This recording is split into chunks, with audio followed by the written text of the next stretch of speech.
Hey, good morning, good afternoon, good evening. I am Gamion. I will be your game developer for the stream. My co-host Mega Kitty is, as usual, sleeping where the camera isn't, and maybe she'll come by later and say hello. She does sometimes. So I've been working on an online multiplayer soccer brawler called Field of Heroes for the past couple of years, and I have a demo out right now. You can just see the pinned comment or type in the demo command to get a link to it and play it. Additionally, I will be in the upcoming Next Fest in June, so we can probably play together with a bunch of people, hopefully. So anyway, this evening I am working on a couple things for the non-demo build, the early access build coming come August. And before that, I'm going to start with some optimizations. I'm going to look at the demo log I recently took and see what I can improve there. Then after that, I'm going to decide which levels to put in early access, and then once I know for sure, I'm going to start tweaking those up and getting them ready. So let me start with the optimizations here.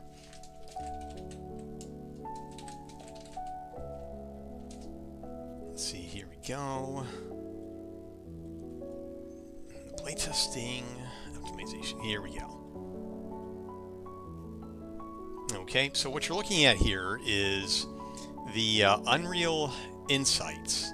It is an Unreal Engine presentation of the network bandwidth usage, the CPU, GPU usage of the game. So I captured this pretty recently, so I should be able to make some improvements there. Now, there's only 2 players in the game, so I'm not going to see a lot of the network activity.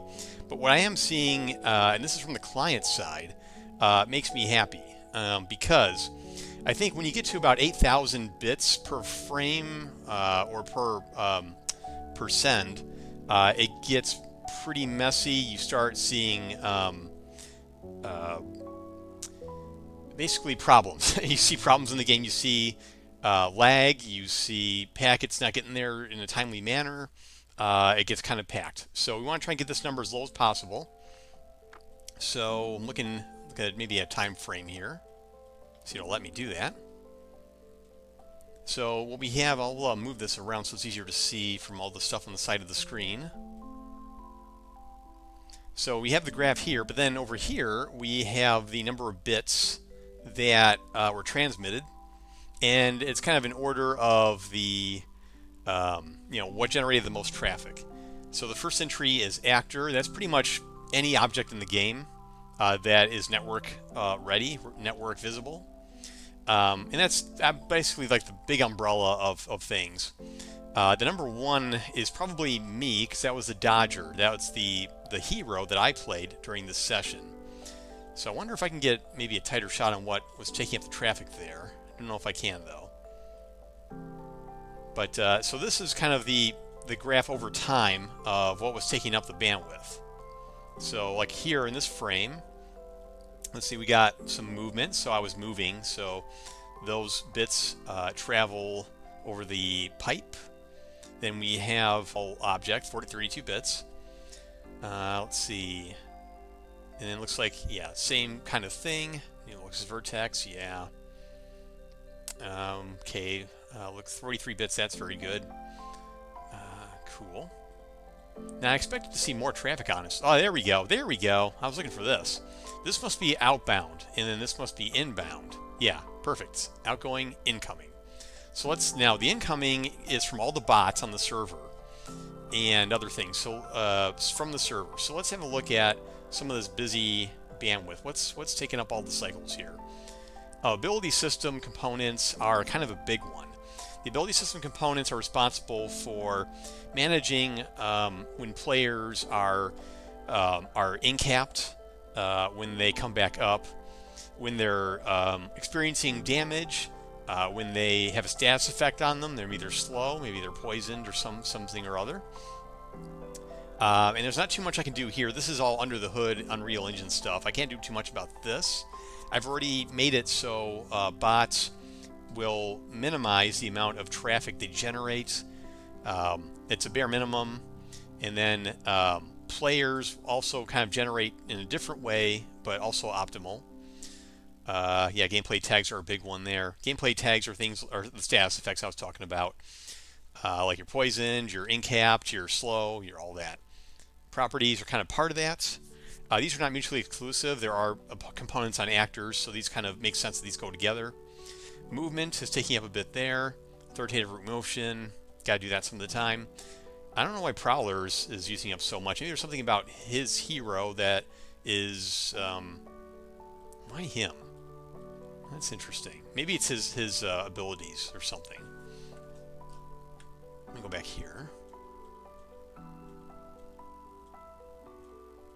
Why is this grayed out? Oh, okay. That was weird. Oh, okay. That's highlighting him.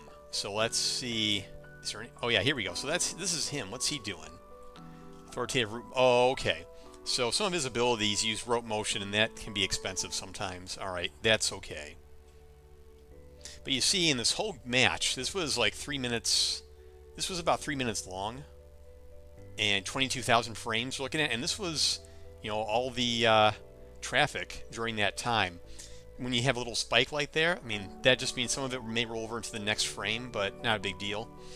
Altogether, this is good stuff. I think this is a good indicator that we're not super optimized, but we've also not wasting bits either a lot. Yeah, so I'm looking more at these other things. I think these look good to me. I want to go to timing insights. So this is CPU, GPU usage. And this is why I have some concerns about. Now, this is a development build, so it's not going to be as optimal. Hey, Oculus, welcome. Yeah, so I don't know when you came in, but yeah, I was just looking over the network stuff. Looks pretty good. We only had one spike at near 8,000 bits. That was a kind of a root motion action, I believe, and just a lot of stuff going on here. Oh yeah, ability systems. You want to pay attention to how much they use. Mainly gameplay tags. Try to avoid having too many gameplay tags. You don't need to get crazy with them if you can help it. I think that's mostly from that's network bandwidth audit. Yeah, so actually it's a full audit of everything. This is an audit of my demo. A development build of it anyways. So I'm looking at networking and session or timing insights to see that it's ready for Next Fest next month. So yeah, I was just saying that networking looks good to me. This is a client capture on a server that has let's see, 8 bots on it. So the server has a player and 8 bots, and then there's me on the client. So yeah, I'd say this is pretty good. Not too much spikiness. So this is good. So which means I think we got a when you have a multiplayer game, you're going to see a little more because human players would use mixed mode replication for ability system components, whereas bots use minimal. But I don't think it's going to be so much traffic that it's going to really hurt a lot. And there's only 10 total heroes on the field, so I think it's all manageable. So a lot of it is, so the big spike was authoritative root motion and gameplay tags. Just happened to be a lot of that in one frame is all.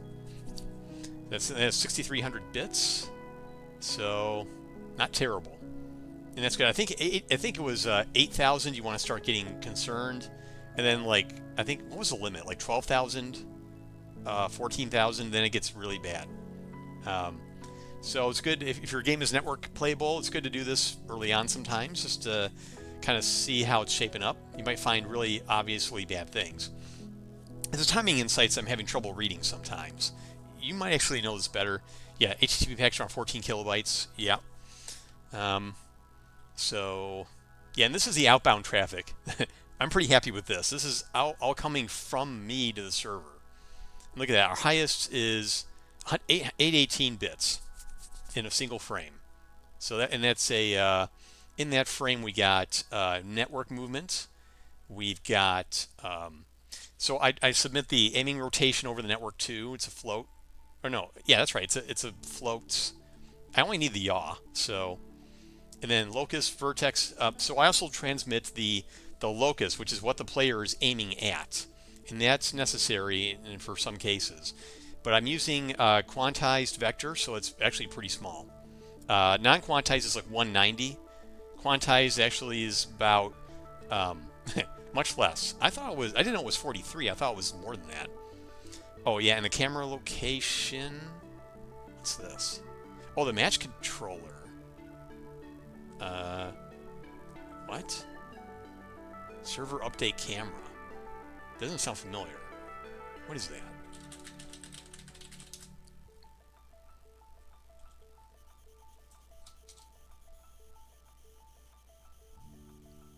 Is that a Unreal thing?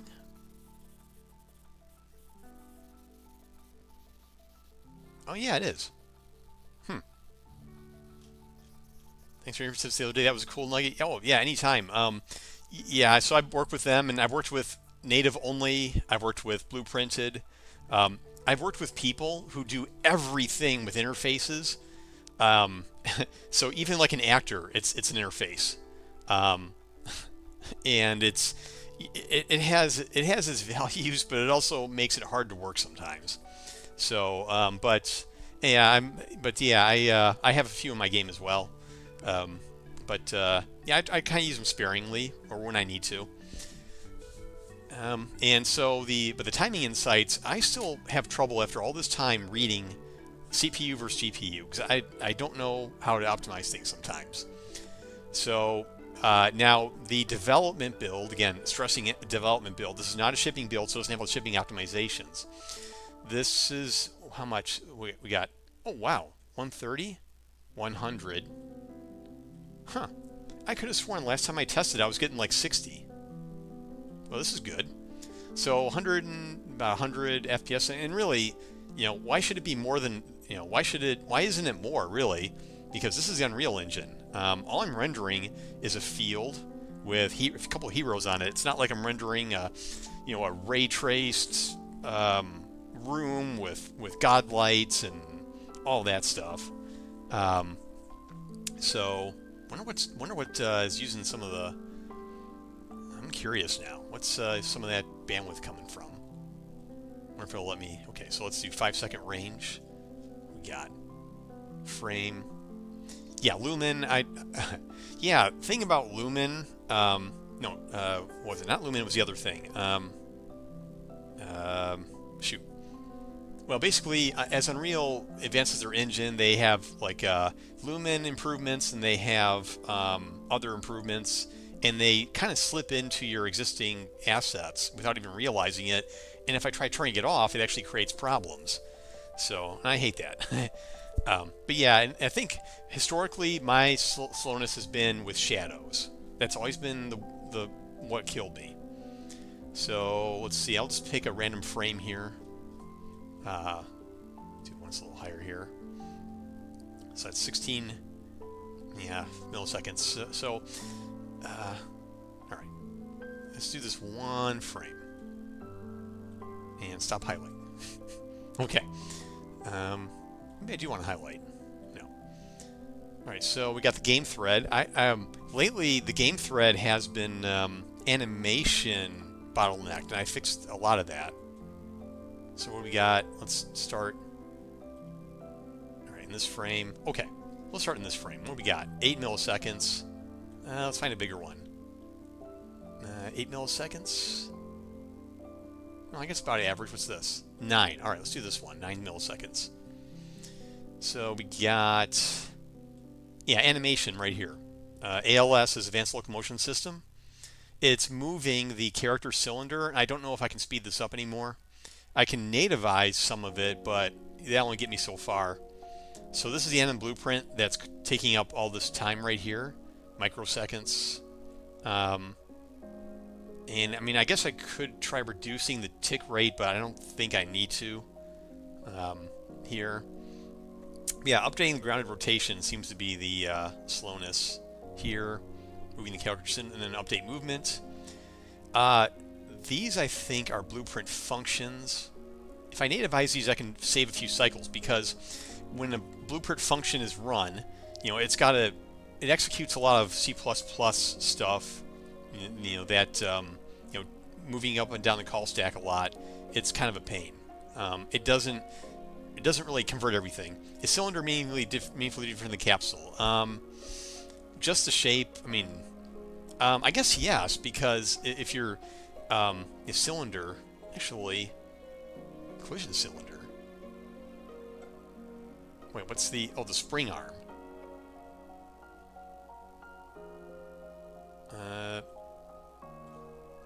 What is this? Oh, okay. So I think I do have a cylinder in here somewhere. Maybe it's. Yeah. So a capsule has rounded caps so that you can move around in terrain much more easily. Where am I using it here?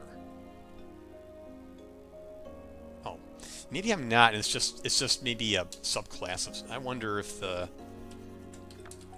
capsule component is subclass is a cylinder. No, just a shape component. Okay. Nothing cylinder references here. Oh wait, center cylinder. Nah, it's not the same. But now I'm curious, where is that coming from? Collision cylinder.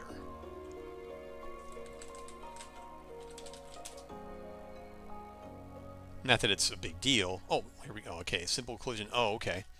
So we got nav. Wait, get simple collision cylinder. Okay, oh, for navigation? AI controller. Huh. I'm just wondering, is it an object or just an abstraction? But in any event, well, anyway, probably not a huge deal. Aim assist target. Okay, updating overlaps. Yeah, there's that. Okay, so that comes with movement, I guess. But yeah, because you got the movement, so you're updating your collisions and all that. So yeah, I guess that makes sense. Morningstar mesh trail. Yeah, so like the mesh trail here as well. A performance decision or something. Yeah. So yeah, you can have like maybe it is a proper name. If I do collision cylinder test. Yeah. Oh, here we go. Wait, the capsule component name is collision cylinder. Well, that's great. So let's call the capsule a cylinder. But whatever works. So that explains it. Yeah, and that does make sense. It is updating overlaps. So what else is going on anyway? Update movement. Oh yeah, that's more blueprint. Oh yeah, these are all like blueprint functions. And I can get a little, but here's the thing. These are all very small. I mean, this only takes nanoseconds. That's 8 milliseconds. But when you do this like thousands and thousands of times in your game, you get the itch to try and optimize it. Update rotation values. Yeah, it's all same thing. But yeah, I can tell you firsthand that nativizing a good chunk of advanced local motion system does speed things up. I can tell you firsthand. I was getting better frame rates from that. So yeah, these are all the heroes that do effectively the same stuff. Update grounded rotation and the like for Goothorn, Prowler, Grace, Horus, another Prowler, another Goothorn, and what's this? Horus. Yeah, another mesh. So lots of mesh updating. Soccer ball doing some stuff. Set relative location. Is that? Okay, so all right. So we got character movement. Basically, this big chunk right here is movement. What else? What is this? Okay, so now we got slate. I don't know much about slate optimization. I do think that 2 milliseconds is a lot of time to spend there. I don't know how to optimize it. Although I would hazard a guess that if I maybe didn't do ticks in my widgets, then I'd probably save a little time. Maybe nativize. Maybe the same thing with movement is to nativize some of this stuff. Might speed this up a bit. But I mean, 365 milliseconds, not a priority right now. But let's see. Although on the other hand, 2 milliseconds. That maybe this is adding up a fair bit. I don't know what the prepass is either. And then after slate, we got, what's this stuff? Oh, more animations. Oh wow. So yeah, there's all that incentive to optimize the blueprint anim blueprints. And at your game on Oculus, I remember you have the mobs there.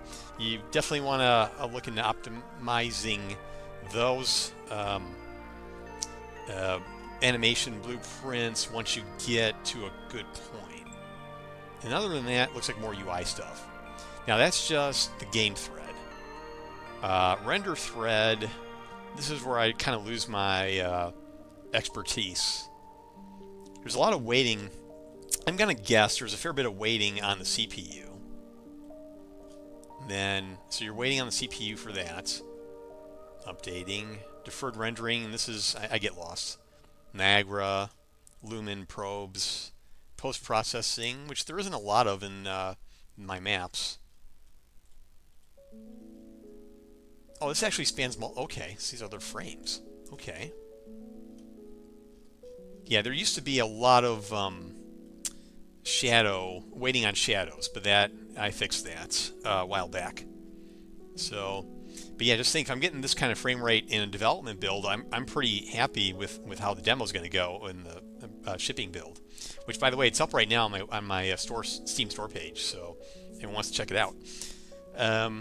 Okay, so I'm content with that. Now I think what I want to do is move on. Unless I want to see anything else. I don't know what the rest of this stuff is. But yeah, this is good stuff. Got a little hitching here, probably things are loading, initializing, and the like. So that's understandable. And occasionally here and there you get a little spike. But I want to move on to deciding which levels I'm going to have in early access. I'm thinking I want to have I got to see how many levels I got and then narrow it down a bit. So let me pull up. I use Obsidian, which is pretty cool. I use it to track my roadmap. So, and actually I use Obsidian for two things. One, I have a repo for actual markdown in my project that explains how this stuff works. So, because I forget sometimes. Like here's a list of all my debug commands, console commands, stats, which, oh, by the way, I don't have a FPS counter in the release build. No one's asked for it, but if they do ask, I'm going to put it in. I want to see how long the release is out before somebody asks. So yeah, these other cheats here, console variables, scene set, got a lot of those. Yeah, I love the debugging here. I don't know what Godot has, but it's the good stuff here. Oh, debug menu. Oh, actually, I got rid of this. I can delete this now. I was using a debug menu plugin, but it was cumbersome, so I just dropped it. I recommend if you do want a good debug interface in your project, I recommend what was it called? Oh, I just had the name and it just escaped me now. Darn. Well, if I remember it later, I'll let you know. But there is a good Unreal. You can import. It's a plugin you import. It's a little tricky to import, but when you get it in, it's quite handy. Man, I wish I remembered it. But anyway, yeah, I don't use debug menu anymore. So yeah, again, this is where I document my stuff.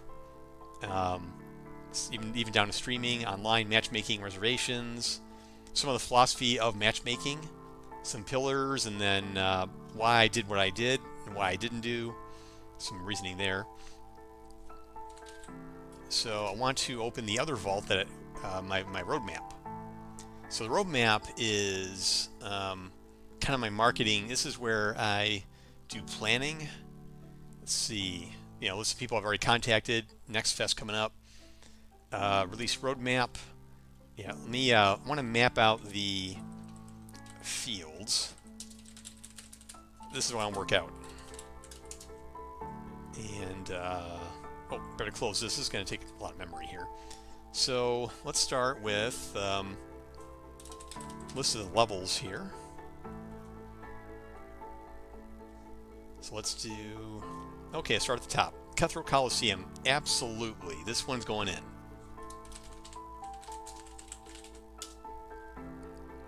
Now I'm looking here, Dungeon, absolutely.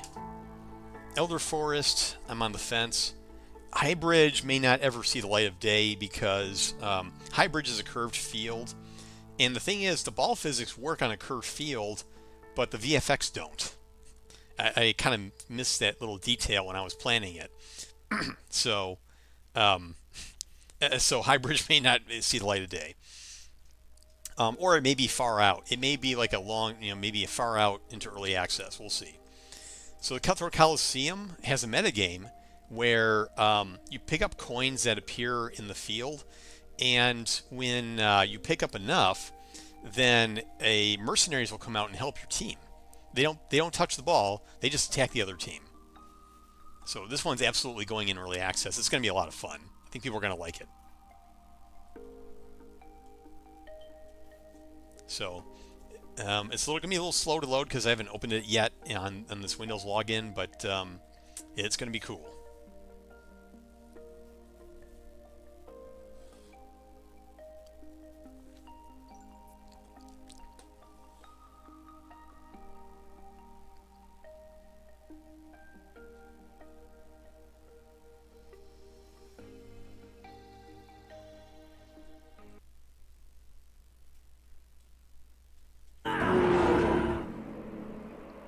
Okay, so we should see those coins start spawning in a second.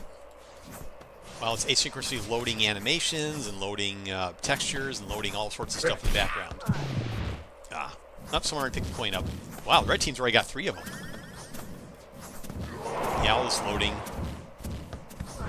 There we go. There's a lot of animations, so lots of animation sequences to do the smooth movement. So yeah, it takes time. Solo and shaders too. Wow. Fortunately, package builds don't have this problem. There's a coin.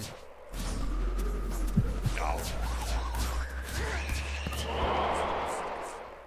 Uh-oh. Red team cashed it in, and now the game's frozen. There we go.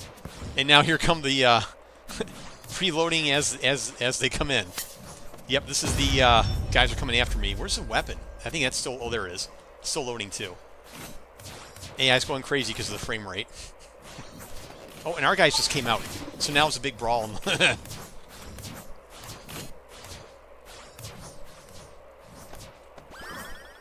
Yeah, I think it's a lot of fun. And unlike Heroes of the Storm, I don't want the meta games to dominate the play very much.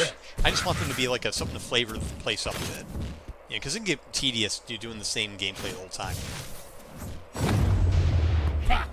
Oh. Messed that one up.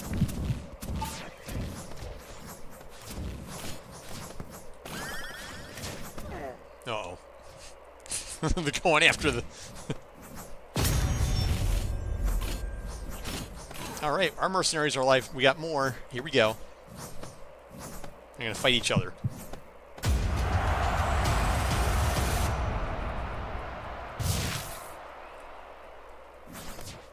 And they stay on the field, too.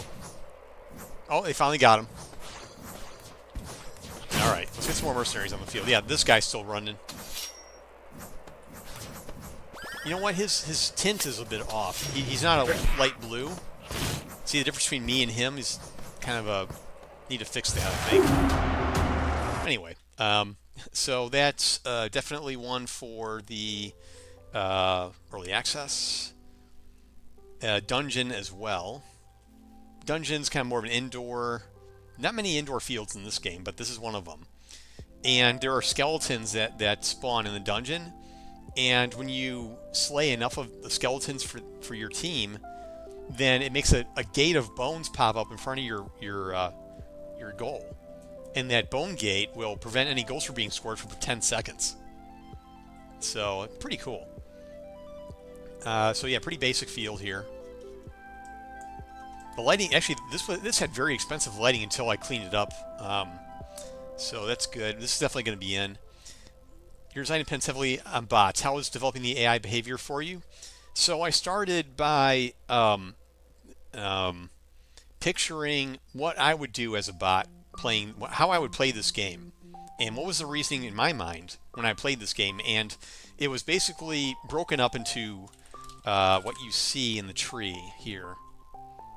So from right to, well, actually left to right is effectively scoring a goal, kicking to a teammate who will score a goal, or just a teammate in general. I got the ball here, so I have the ball here.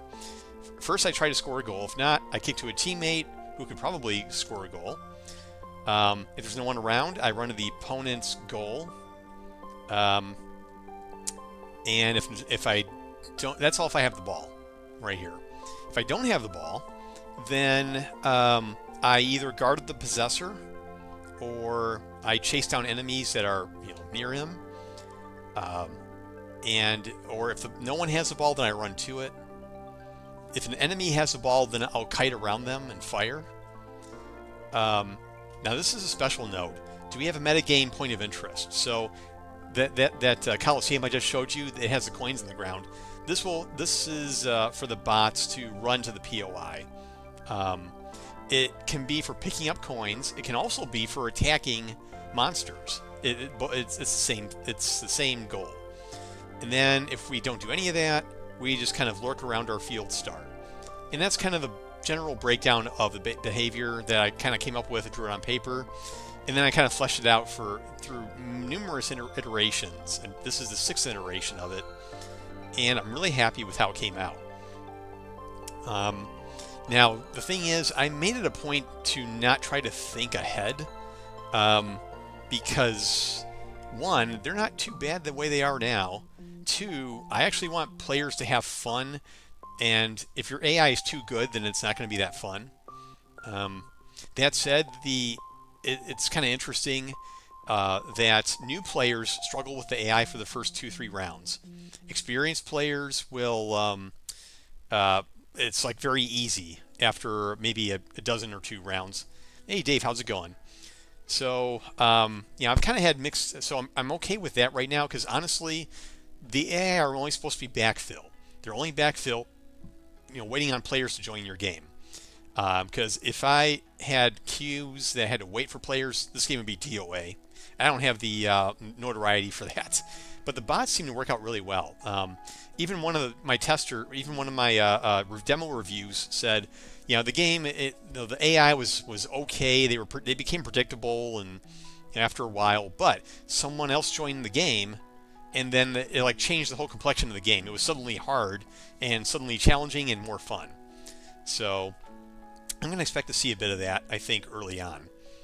So yeah, again, this is the behavior tree, and then you got these services that run in the background at all times.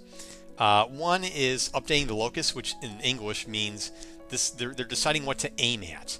Think of the tree, think of it like this. Almost all this is for movement, and these are for thinking. These are like above the legs. These are where you're aiming your weapon while you can run one direction while aiming another direction, which abilities to use, who to guard, and updating your goal. So this is probably a waste because there's only ever one goal to run to. So this is maybe a bit of a waste, but it's there, and I don't want to touch it because I don't want to break anything. So that's the behavior tree for Field of Heroes right now. I also commented recent changes, so I know what I changed before.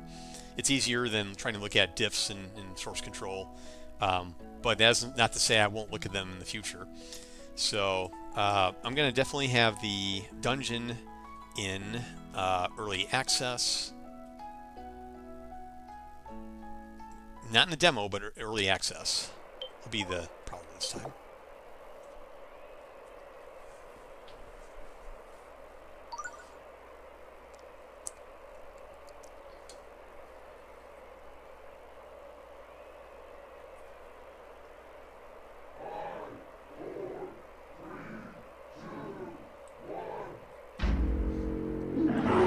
Is generated, by the way, and the crowd follows the ball too.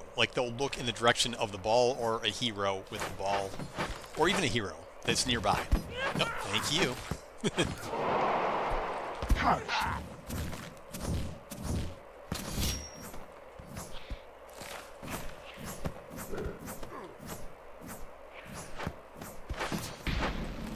Got him. Oops, didn't want to do that. Nah, got it back. Oh. Yeah, so where are those skeletons? And there's usually, okay, there's a bone pile there. That's where they spawn. There's a skeleton. Yeah, skeletons just right, and then you pick up the bone here. Okay, he picked it up because that's what his behavior tree told him to do.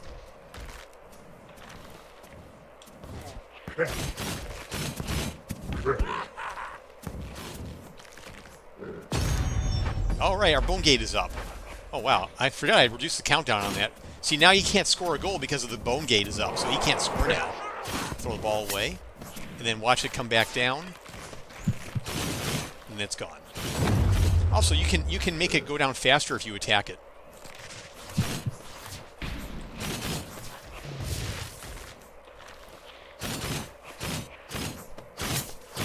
Yep, there you go. So, yep, that's again, some of the meta games in some of the levels here. So we're gonna have Cutthroat Coliseum and Dungeon, Elder Forest. I don't think I'll have this one on release on early access day, because the AI for the forest golems is still pretty unpolished, and yeah, there we go. Yeah, so each team has a golem. So wait for the shaders to finish loading here.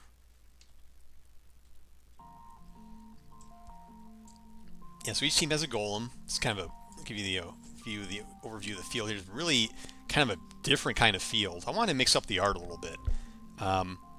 So yeah, we got the field here. We have each team has a golem right here, and they fight each other, and then they knock each other down. Well, one of them knocks the other down, and then after that, then the one that's still standing up will chase after your teammates and like one-shot them. So it's important that you can also attack the golems as well. So it's kind of neat. I like this concept, but the AI still needs some work, and I'm still wondering if there's anything to do with the arts. I mean, it's certainly bright. I don't know. I'm just wondering, if this is if I want to make any changes to the art style before I make it live. And that's going to be maybe, I think, a theme that may continue with when I release it. There's going to be feedback about the art, things I should change, things that look good, and things that don't even fit the style of the game. So I'm gonna have to square with that, I think, on release. I've never been good with art myself, so I had the artwork contracted to Meta 3D Studios, and it gave them a lot of latitude, and I would review and give my 2 cents, but I did want to go for kind of the old school, like 2000s, 2010s kind of, well, maybe kind of the Heroes of the Storm / Warcraft kind of style, because I just think that the newer style, like Marvel Rivals, and even what was the other game? Another soccer game that is on the way out, that's coming soon. It just didn't feel right with orcs to me. It seemed too clean. Too polished, too shiny. Sparkball, that was it. Let's see if it's me. I'm going to show you that. So Sparkball is my most direct competitor right now, aiming for a Q2. Oh, hey, it is shape roll. Hey, it's Q. It is Q2. They should be coming out any time now. Oh, look at that. Even similar. So here's their art. Let's get a good, yeah, like this. Okay, so that's their art. Yeah, it's kind of it's just different. Here's the thing, I can't put words to this. I don't know what the words are for this. Anyone who's done arts, they probably can explain it much better than I could. Let's find another. Yeah, look at that. Okay, so there's an overview of their field, right there. So I guess for me, what's important is seeing the ball and seeing the heroes on the field. That's what's important to me. I don't like it when like the heroes blend in too much. It's like when I play FPSs. I know that you're supposed to be able to, you learn to discern like the camo from the surroundings and all that, but I was just never ever that good at that. So yeah. Yeah, this one looks a little foggy, a little bit. Hmm. Yeah, that's it. Yeah, that's the other. I didn't want to. I wanted to do again like the classic kind of Warcraft type kind of style. I didn't want to do the more stylized kind of variety set. So anyway, but yeah, so this is the field that I'm not going to put in the Valorant Marvel Rivals. Yeah, so this is the one I'm not going to put into early access, even though I love this one. Disney inspired, yeah, yeah. Mine was really Blizzard inspired in the end. Yeah, like Heroes of the Storm. That was really like I looked at it and I saw, yeah, I can see this on a football field, or I can see this being at football. Except theirs is darker though. So let me see if let me get a decent screenshot. I never realized how dark their game was. Now that I'm looking at it. That's a bit crazy. Let's get a screenshot.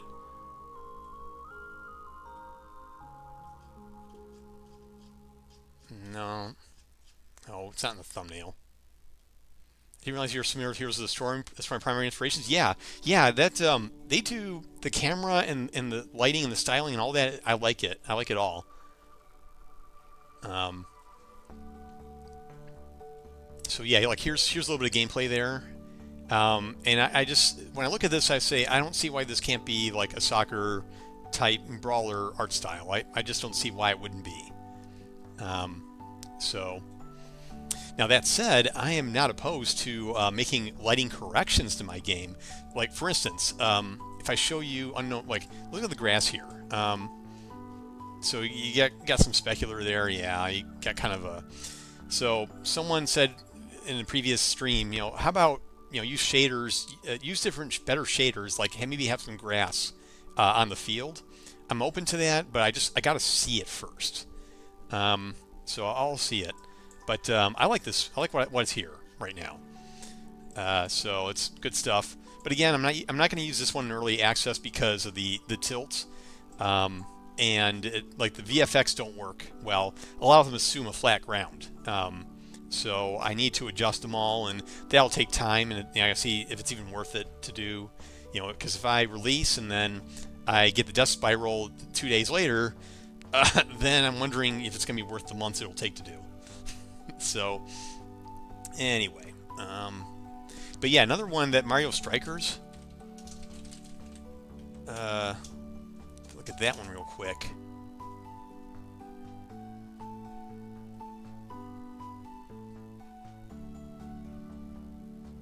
Yeah, so this one isn't terribly different, really. But what I like about this is it's so easy to see the heroes on the field. Like the colors. Oh yeah, they use the light blue too. That's cool. See, we see eye to eye on that. So yeah, the contrast. But yeah, it's so easy to see what's going on in the field. Their effects are bright, but they're not overwhelming.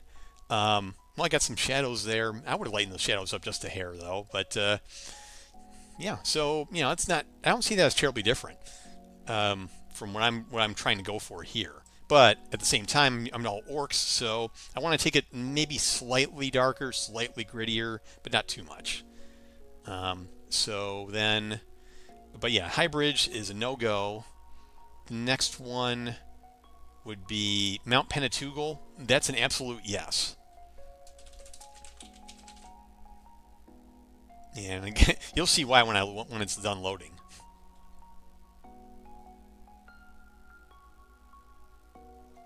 And actually, while it's loading, oh, here we go. I think the artist really went all out on this one. This is the map right here, and this ball rotates too.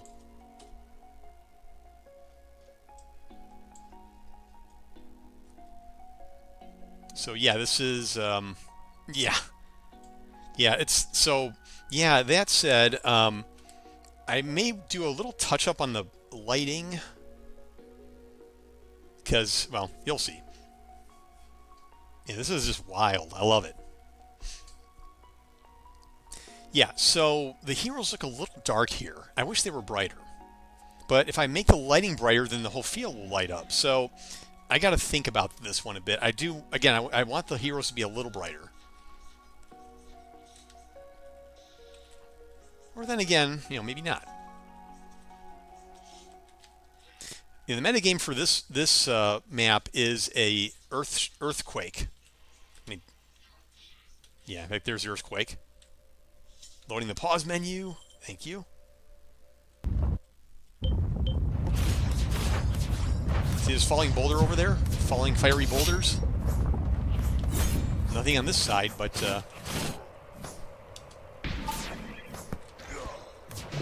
oh. Nice one. Hit my spike trap. I love the off-screen indicators. They are great. Here we go. Uh-oh. Is he gonna hit him? Yeah! Oh, just missed. It just missed him. Wow. My favorite is when someone scores a goal and then a boulder falls on them during the celebration. I love when that happened once. So, but yeah, I think I do want the heroes just a little bit brighter. I'll see what I can do. Back to contrast.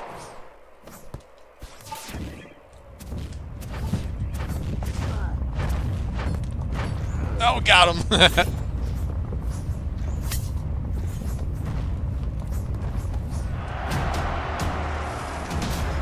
So that's that level. So that one's going in. Slogbog is another absolute yes.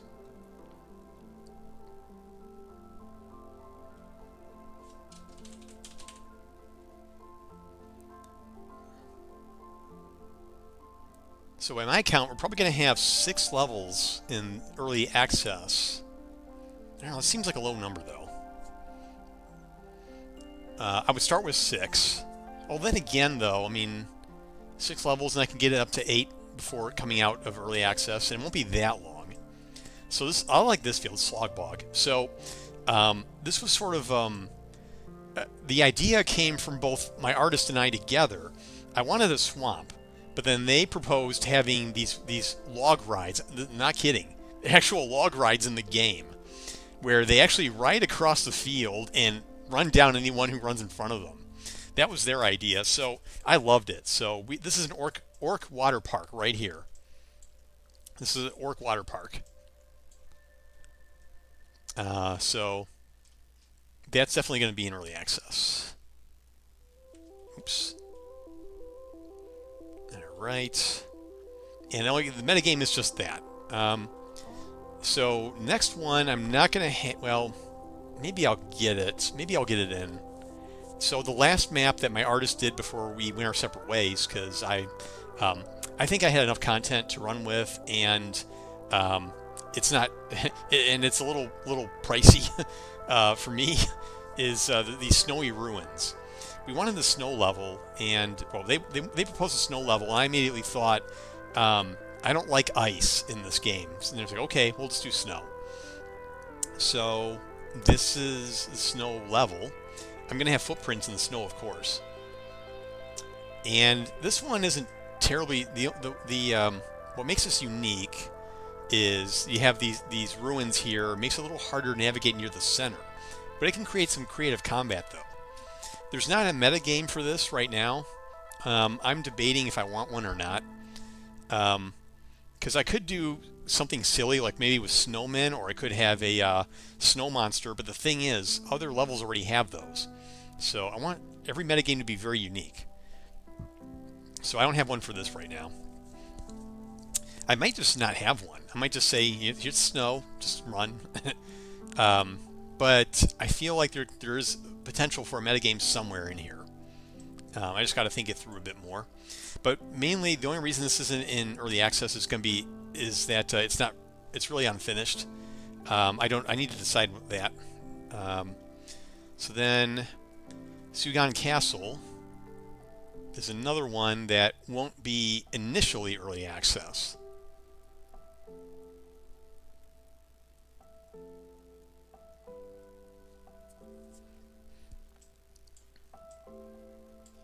So this one, this one takes place on the rooftop of a keep, or a castle, as it were. You got some castle structures here on both sides. And yeah, this is pretty I think this is about as distant from cartoony as I'd like to see, but it still fits the bill. The lighting, so this one's unique because this one has a complicated metagame where you start off and it's kind of near sunset kind of lighting, and it gets dark and a storm comes in. These clouds will actually get higher and build up and bulk up during the game. And then once, oh yeah, this will come down actually. This big cloud here will come down. And then you'll start to see a little bit of rain and a little bit of lightning. And it's really overkill, but now here's the cool part, and I haven't done this yet. There's going to be gargoyles along this wall here, probably 4 in all. And when lightning strikes one of the gargoyles, it comes to life, and it chases down the ball carrier. I can't wait to get that working. It's going to be so cool. But again, there's still a lot of work to do on this one, so that's not going to make the cut. Unknown Ruins and Yisun Desert, however, will make the cut, because those are already in the demo. So that's going to be a total of 6 fields for the demo with let's see, we got 1, 2, 3, 4 potentials. IRAD Dev, welcome. Good to see you here. Let's see. I played your demo after your patch. It feels much better on gamepad. Yeah, I still think there's a lot of room for improvement, but yeah, the bug fix and the cursor aiming are better. I think I need more aim assist. I'm debating what's called homing, aim assist homing, where when you shoot at an opponent, then the game, if your opponent's running this way and you're shooting like this way and you're going to miss them, then the game will correct your aim a little bit, and it will be more likely to hit them, just a little bit. They're actually already use homing in a way on the AI. Fun fact, when an AI plays a ranged hero, when they start to shoot you for the first time, their aim is intentionally off by like 30%, maybe. I forgot what the number was. But every time they shoot you, it gets closer. So 25%, 20%, 15%, and if they shoot you enough times, they're almost a dead eye. I like that mechanic myself. I had complaints about them being dead eyes, and I had complaints that they never hit their targets. So I did that, and it worked great. So I kept that. But yeah, so yeah, your aim assist could work similarly with homing. Now I need to take a moment to update my Microscape here. For those of you who never heard of it, Microscape is a idle MMO for Twitch streamers and Twitch viewers. You can play the game, and the more you watch a stream of someone who plays the game, then the more energy you get in the game to play it. So it's really neat. Let me see if I need to update. I guess I got to notify there. I want to look at that real quick. Yeah, strength level 52. So there we go. And so if anyone who plays this game watches the stream or watches me right now, you're going to have in-game energy to play with. So it's pretty neat. Okay, so we got 6 lined up for early access, and then the very most I can have, if everything goes perfectly, by the end release is 10 fields. And I'm going to work on the fields in order of which they're releasable, probably starting with Elder Forest. That should be the easiest one to get out. Snowy Forest would be next, then the castle, and then, well, actually no, I don't know if castle or hybrid will be harder, but, and again, I will see the reception of the game. If there's like 3 concurrent players and I've exhausted all my marketing, influencer reach outs and Steam festivals, then I'll have to say, well, I'll either continue on or work on another project or take a break. So now that I got my 6 fields, I'm going to do a shout out, because we got a couple of developers in this chat, and I want to give them a shout out before I get too immersed in other stuff. And there's plenty of them, so I don't know where to begin, but I'm just going to see. First, I'm going to shout out to Odd Oculus, who was here first, or among the first. No, just Cavino was first. So let's do Freedom Forge Studios. And making Astro Yoinkers. I'm just going to say it. It's going to sound weird. You just have to just... It's for a video, okay? It's for an advertisement video for this game. Does anybody have an old lady or a grandma that would be okay with being used? What? So anyway, his store page is up if you want to check it out. It's Astro Yoinkers on Steam. You got ads. Right. All right, ad break. Yeah, I recently changed the ads setup here. Let's get these ads out of the way here. Okay, are the ads still running, Dave? You still getting ads? I hope I didn't shout out him during an ad, because I think I did. Oh wait, there's an ad. Okay. Well, anyway, so there's the link to Astro Yoinkers there. You can yeah, check it out. Also visit his Twitch.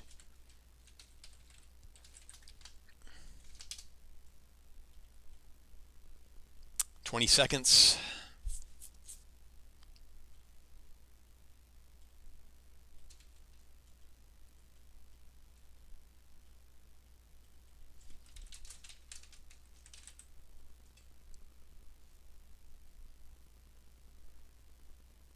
All right, we're back, I think. So yeah, for those of you who may not know, I recently switched away from pre-roll because I read that pre-roll is not good for stream discovery. So like someone visits my stream the first time they get hit with an ad, they're probably not going to want to. Thanks. They're probably not going to want to view the stream. So I switched it to non-pre-roll, but still a low number of ads. So that should be it for a little while. I also want to give a shout out to Odd Oculus, who is working on a looks an amazing dungeon crawler. Need to get screenshots of that here. No clips. Okay. If you got any, Odd Oculus, if you got any screenshots to share or anything, let me know where I can see them. So again, is Odd Oculus. Definitely go check out his Twitch, and then I also want to give a shout out to iRad Dev.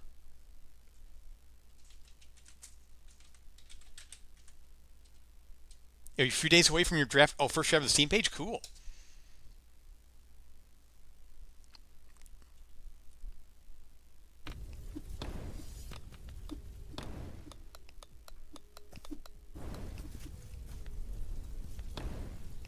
Oh no, guess what? This doesn't... Oh, god damn it.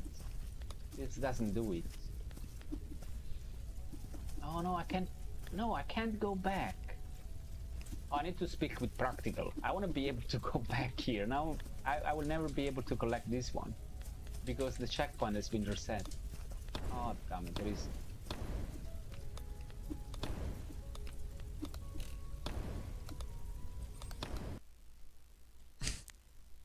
Yep. Yeah, we just love gaming here. So, yeah, so those were the some of the shout outs here. And so with that, let me go to my task list here. So this is, I do my bug tracking in Jira, because I don't do any fancy stuff like pipelines and automatic builds or all that stuff. If you have a decent sized team, you may look into that, or you want to set it up yourself for fun, you can do that too. But no, this is mainly just, keep it simple. So now, where is the, so this one, I want to go through my tasks that can wait till after early access. Now that I know which fields are going to be after it, let's see, so we got, navigate menus through the gamepad, want that. Community servers, this is really almost done. I just need to review the criteria for that task. Achievements are in the works right now.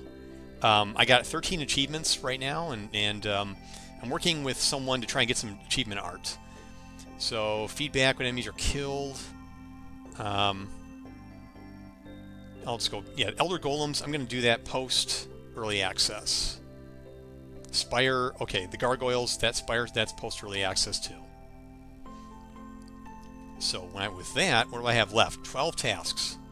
And this, yeah, look at these numbers, like, 721, in high, yeah, I had a lot of tasks that I finished over time, lots of time, 4 years really. So yeah, having the Heroes Part in early access fields is something that might be easy to do here. Actually, you know what? Something that was actually kind of more concerning to me is the so you have stats, and you have Steam stats I want to share in the front end. So yeah, seems manageable. Yeah, absolutely. But now some of the tasks range from simple to big stuff. The purple ones are epics. These are the ones that are big, like stat support, metagames working properly. Yeah, this one is, I need to make sure is working for demo or early access. Community servers, localization, I haven't even started that yet, but it's not too hard with Unreal. But yeah, goalkeepers, the AI still has a few bugs. That they stand by the ball and don't guard it. They also like inch forward. They start and stop, and it's hard to repro. So if I can get a good repro on that, I can fix it. I know the problems with the behavior tree, I just don't know what exactly. It's interruptions in the behavior tree is causing it. I don't know how. Oh, yeah, thumbnails and descriptions of each field. Got to do that. That's not too big of a task. So, yeah, my concern was, so in the front end of the game, all right, let me give you this view here. Yeah, I like this front end. From the beginning, I told my my artist, I want the front end to look so cool that people look at it and say, wow, this is a really well put together game. I'm a big fan of developers who use creativity in their front ends. I get that many games have kind of stylized front end that is kind of reflects the tone of the game. But just stuff like this, just kind of puts you in there. I didn't want a still shot of a bunch of, still heroes just sitting there. So we use the Rive plugin and tooling to make the animated animations you see here. Also, for those who might be interested in knowing, I have 4 buttons in the in my front end. Feedback, which is, by the way, it appears in all the pause menus. Give instant feedback. It just takes you to a website, and this website here, and you just put your email. So I do need the email so I can respond to feedback, and you submit. So there's that. This next button, going to the Steam store page. The next button is this Discord link. So that way, if you want to give feedback instantly, you can just do that. But if you want to kind of really dive in, join, and also the credits. So I got my stuff. I'm not really. You can find my name in 5 minutes. So this is the studio that did all the artwork. So notice that. So it's just me because I'm a solo, but not a solo. I'm the only one working on this game. But when the Meta 3D Studios did the artwork, this is all the people that they had in their studio working on it.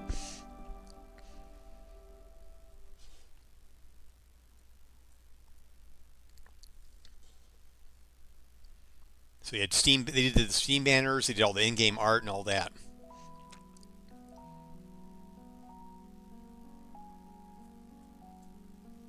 So that's credits. Yeah, some of the music. They did some of the music too. Some of the music they did custom. Other tunes I got from Audio Jungle because I really like them. So yeah, that's the main menu. Now here's the thing. At the top right, there are 2 buttons. One of them is going to be for your Steam friends, where you can invite to your squad and play. That's another thing. This game supports squad matchmaking, so you can join a friend squad, with a click. To make that work, I did not use a plugin from the marketplace. I actually wrote a subsystem using Steam's SDK to create squad lobbies. So, like when you host a game, you have a lobby. You have a lobby for it. People go in the lobby, and that's your game's lobby, as it were. You can send messages back and forth, but most of it's just like handled by third-party plugins that take away that abstraction. You have to worry about it. Was it hard to get in the Steamworks API? Not really. It took a little patience and learning, but yeah, I got it in. But what I did was I created a lobby, through their API directly, and then every player, when they launch the game, they have their own lobby that other players can find. That's how I can find a friend. So if I want to join Hooligan's game, I connect to their lobby, and then give them like a special code, and then they get the notification to join my squad. So yeah, that's all my squad subsystem. Squad lobby. Yeah, so I have a lobby C++ class, encapsulates the lobby functionality, and I have a subsystem. I tested before playtest.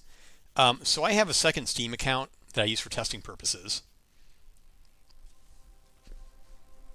Actually, I have 3 Steam accounts. I have my main. I have two test accounts. I use that for 2 and 3 player tests. So here's my squad subsystem here. Lots of delegates and stuff. So it's sort of the nucleus for all the squad stuff. Is the squad full? Who's in the squad? Yeah, live. So yeah, and I have a laptop that I play on as well. So yeah, pro tip for all you game developers: keep your old computers. You're going to use them someday. Bonus, if you have a computer like an old gaming rig, and it's great for performance testing. Definitely test your game on your old gaming rig for performance. So anyway, yeah, got all this set up, and then I have the actual integration with Steam itself. Where is that? Subsystems, online. Yeah, so I have these virtual classes that are similar to the Steam classes. Well, not classes, Steam's functions. So Steam has a friend system, an identity system, matchmaking, and telemetry. They have user stats. So I subclassed each of these for Steam. Clean hardware format installed to Windows 10. Yeah, good call. It's gonna be especially for network testing. Yeah, you have to play my game on that. I want to know how it does. Low-end test machine, exactly. I have like a 8-year-old gaming I have like a 9-year-old gaming laptop that I can test on too. So yeah, like identity Steam. So this is my subclass for Steam specific stuff. I want to get my Steam player ID. I want to get my nickname. You just call the Steam stuff, and you're good to go. And I abstracted it so that if I ever want to do like PlayFab, or I want to do like Epic Online Services, I can just make subclasses for those using the same base classes, and then just plug them in on the spot. So works out well.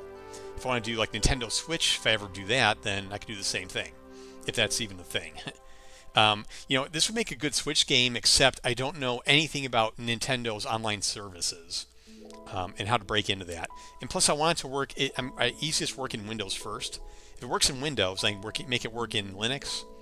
And also, then if those work and the controllers feel good, then maybe I'll consider a console build if the networking is adequate and there's actually a following for the game. So anyway, now I lost my train of thought. So back to this. So right now I have 2 buttons. One is for the squad, for your squad, your friends list on Steam. The second one is for blacklisting. You can actually add people to, if you're in a game and there's a troll in the game and you don't want to play with them, then you can add them to your blacklist. And then you will not see their chat, and it will try to avoid matchmaking with them, but you'll still, if there's no one else playing, then you probably matchmake with them. But that's what that's for. So I want to have a third button for your stats. And what I'm stuck with on the stats thing is how I want it to look. And I'm just kind of lost. So you got your, I think I mocked something up earlier. Let me see what it looks like.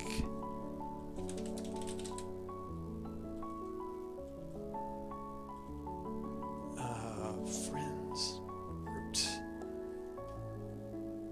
Wait, there's another folder. Match. I thought I had a widget for stats. Oh, here we go.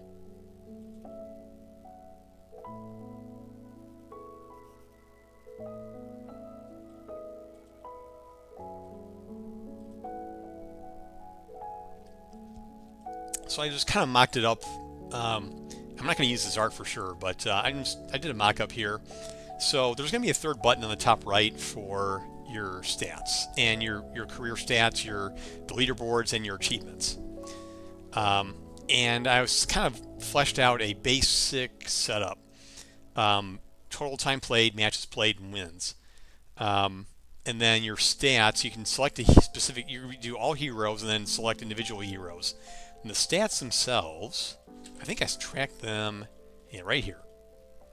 So these are the stats that we track. It'll go through this table and look up your Steam stats and report them on the screen. Goals, assists, possession time, damage dealt, number of seconds played, matches played, and wins. So all these stats here. So, and that will appear on the front. So just as soon as I come up with a good art style for it, I was thinking maybe a banner, something like a banner. Let's go to not that, something like this but vertical. I was thinking, and wider. I know I have another one that's wider than this. It's in the lobby.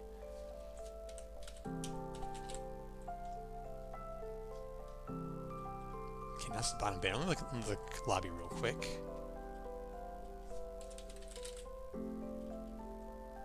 Oh, not this lobby. Quick match lobby.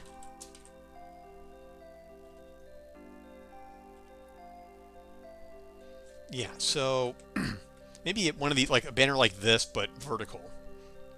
I was thinking I could do that, and then just have the kind of the brown on bright text as a start. So yeah, that's what I was thinking offhand. And it'd be consistent for sure, and it would fit.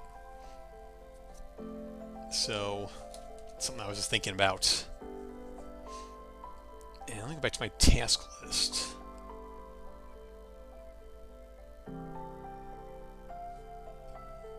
Oh, I navigate menus with the gamepad. Yeah, I'm having trouble with this. You think it was easy, but it's not. The way Unreal does menu navigation, I mean, in a basic setup, it generally works, but I can't get the gamepad to go places that to make the cursor go places that it should. I think I will work on this actually. Oh, and before I do, I want to show you something. Something here. So I have another project.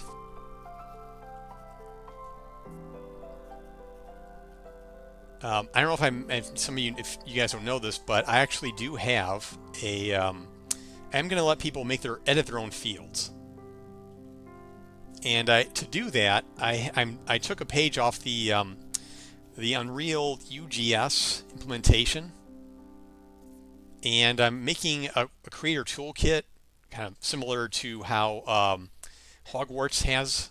If you haven't heard of that, you can make your own stuff in Hogwarts. And I think also in Hogwarts Legacy, and also in Fortnite. But Fortnite's editor is like super advanced compared to mine. Let me load that up real quick. And I'll show you that.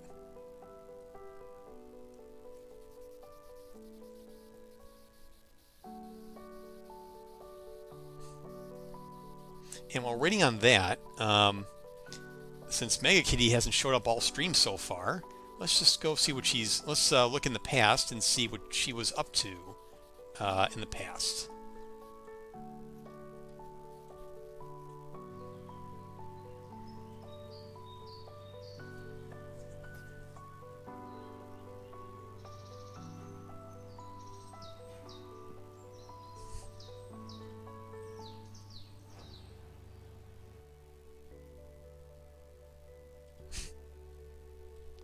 Yeah, so that's my cat Missy, and it's a lot of fun.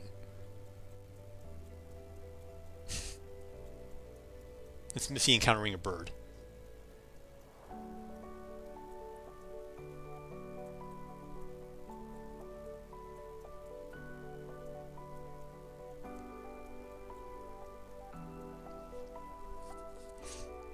And at the moment, she's not there, but hopefully she will be later.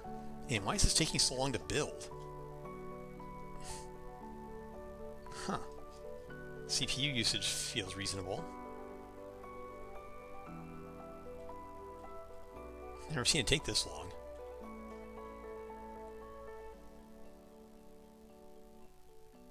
Hey, Visual Studio, you're making me look bad in front of my viewers.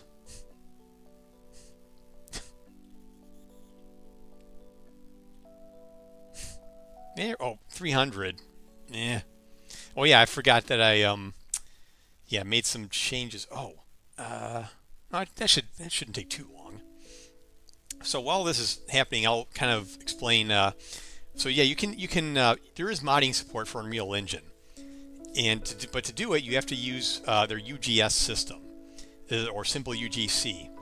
And what it does is you put it in your project, and with it, you can package part of your project, in this case the mod, into its own binaries, and then you load them from your game, and then you load the levels within them and all the content therein, and you play it like any ordinary level, and it works on network games too.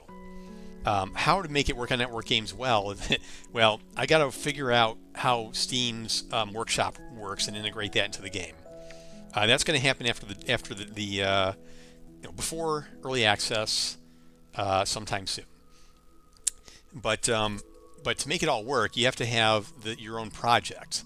So the user will have to install Unreal Engine, and it's probably going to be 5.8 by the time I do early access. And then they download this project as a DLC from Steam, and then they hop right in and they start making content. It will come with sample content, so they learn how to do it better. But the idea is that players can make their own fields and share them on Steam Workshop. And I've never seen another brawler do that.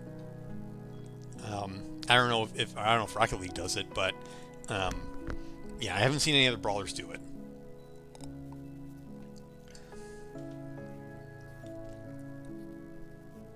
Air Force Game Player, welcome.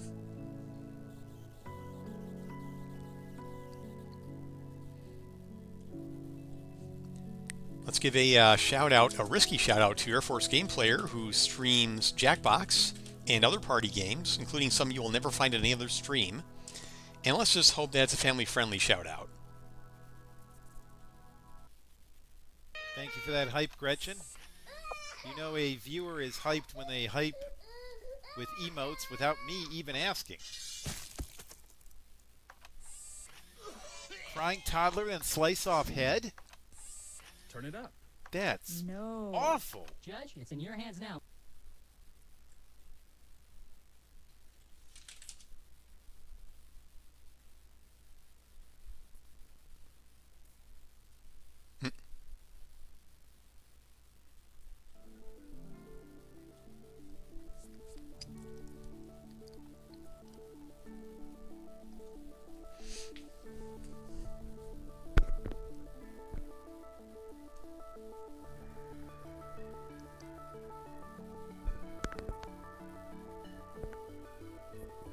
Okay, I think we're back.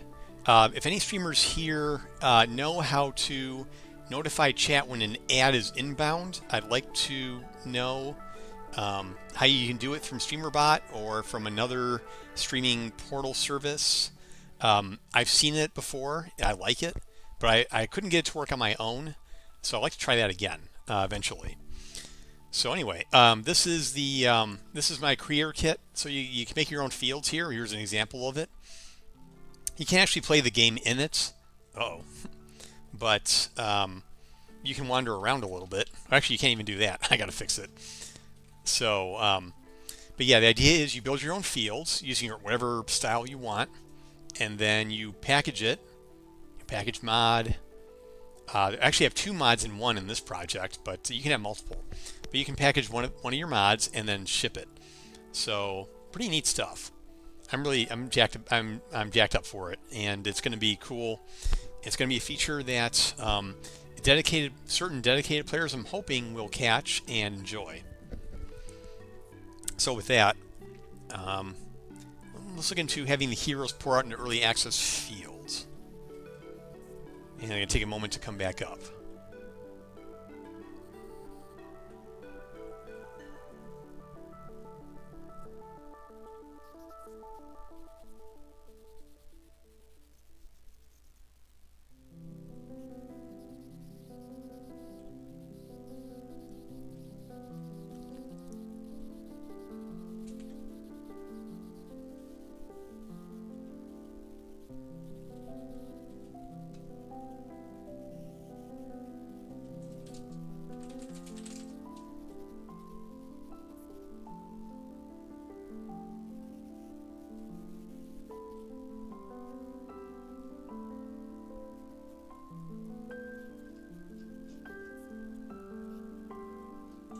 Okay, so now we already have 2 fields that do this, and I'll take you to one of those.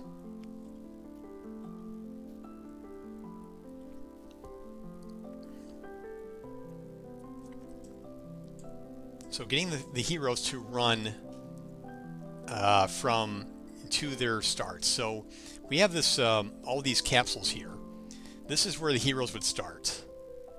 And I want to put them into other levels, starting with, let's see, what's one of the level I'm going to have from early access?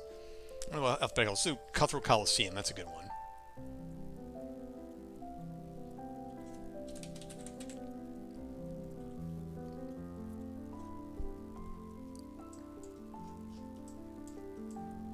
Okay, so let's paste them.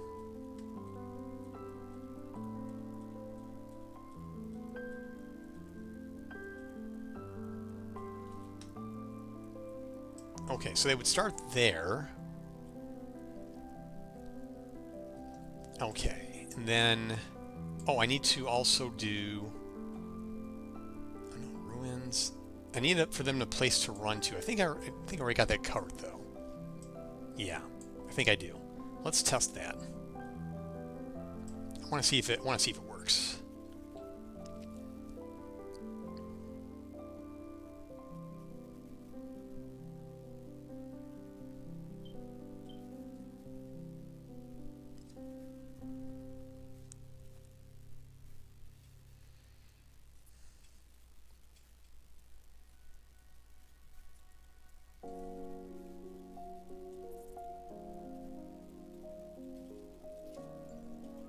Yeah, there they are. They're running to their...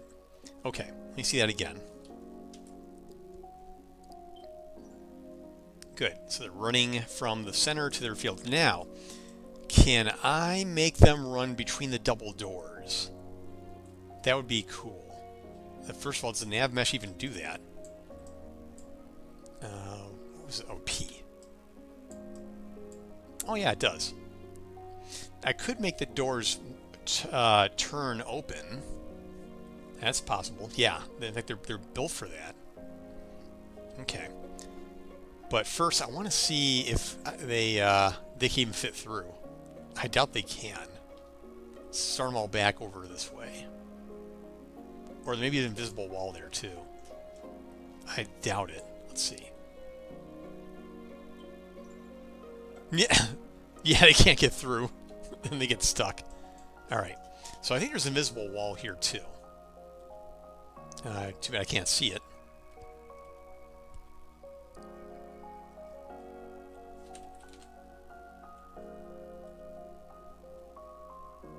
Yeah, the one-way... Oh, okay. So that's the one-way wall. That should already work. What if I made the doors wider? Can they get through then? I just want to test that.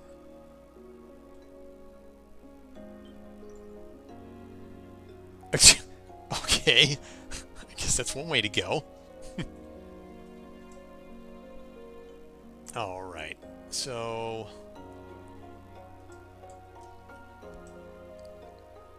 So I'm going to need to... Yeah, I do... What I want to do is start it with the doors open and then shut them after everyone's gone through. Or have the doors slightly open and then everyone comes out through the center. Before I can do either, though, I think I need to... Yeah, is this... I bet that doesn't even have collision on it. Yeah, I didn't think so. So I'm going to need some visible walls.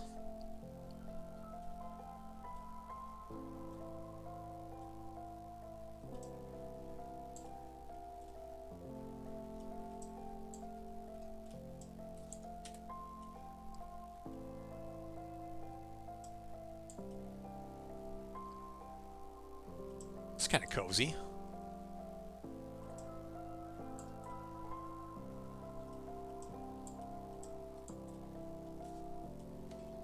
So I don't want them running this way.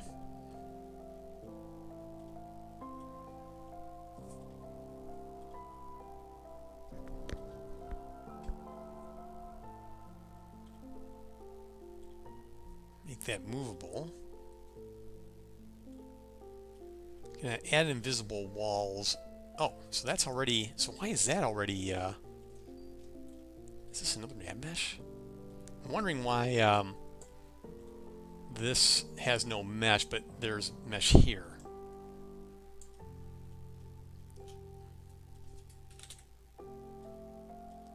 Oh, okay. Oh, I need another modifier, that's why.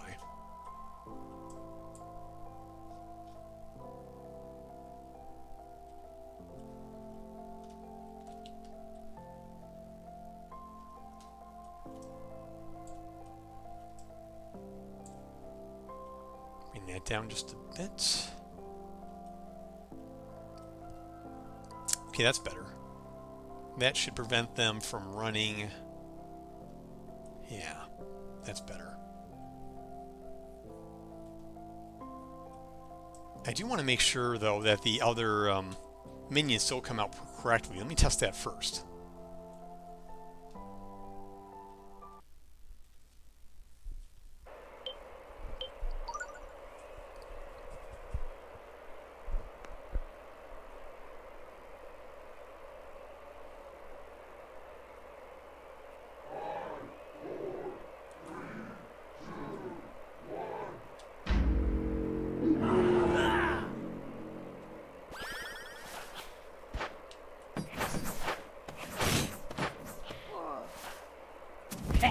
Now the goal here is to collect coins, so I'm gonna do that, make that a priority. Here we go.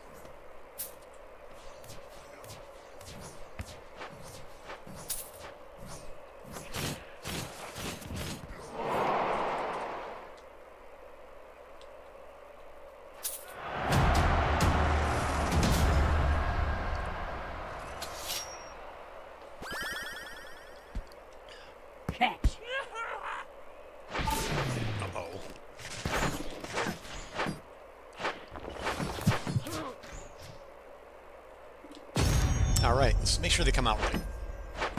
Yeah, looks good. Perfect and orderly. Okay, so that much, so let's save that. Now, what about getting our heroes out there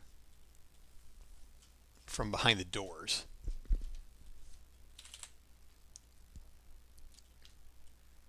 Let's see what changed after my change.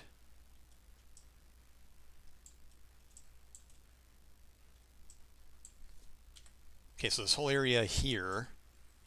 Okay. So let's see if they can actually get out. Let's bring them all the way over here. Spread them out, kind of maybe more orderly.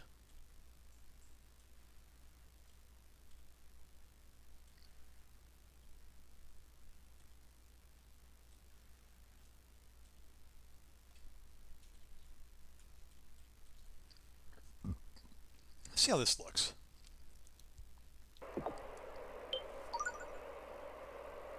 They're a bit stuck.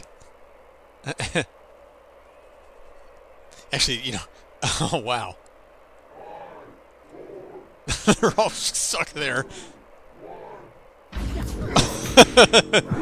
Oh, that got chaotic pretty quick.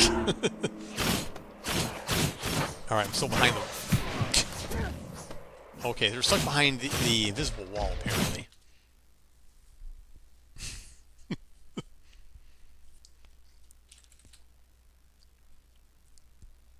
Okay, I want to make this visible so I can see... Ah. So they're getting hung up on that wall.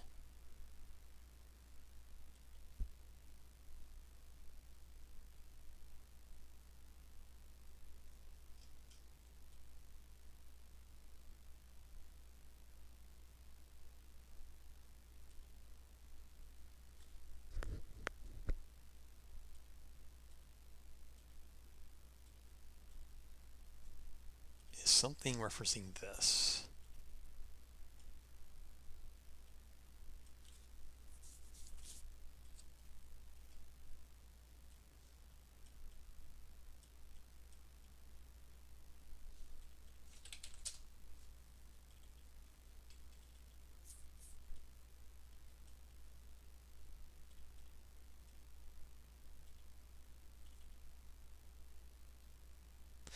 Ah.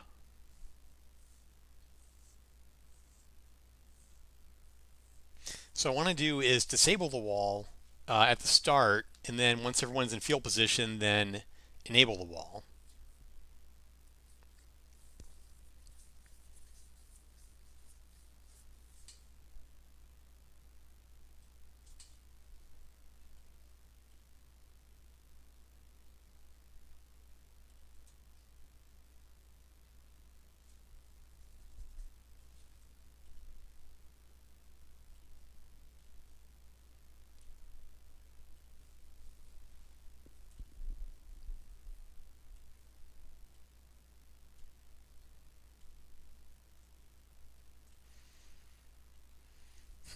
How do I do that?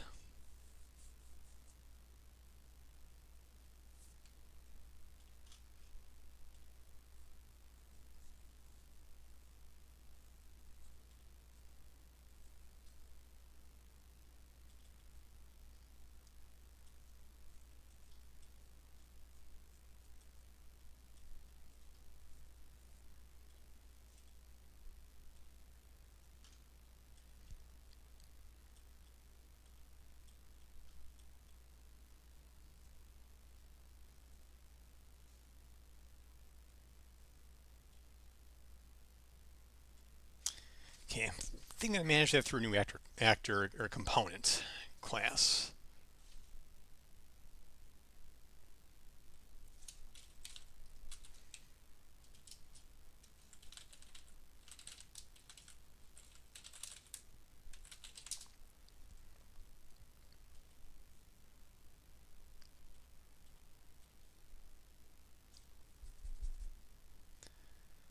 Okay, and then this references...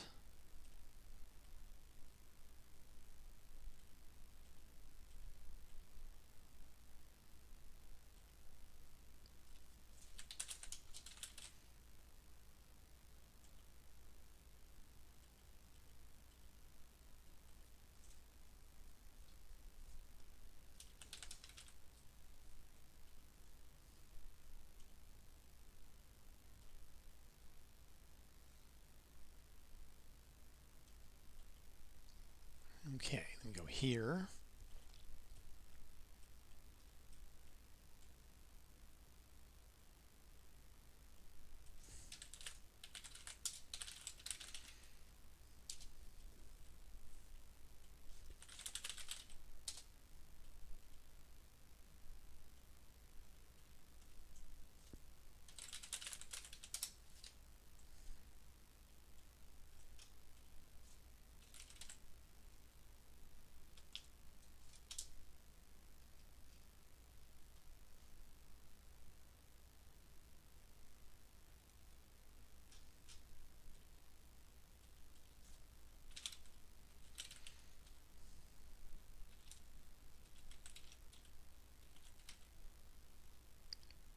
There we go, mesh state changed.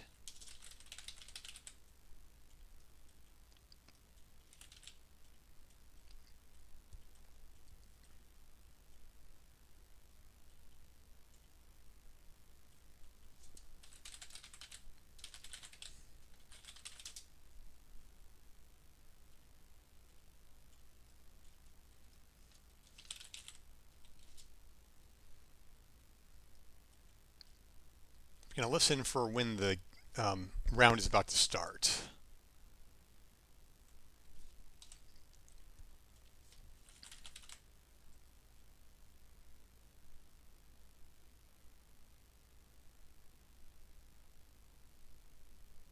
See, starting countdown.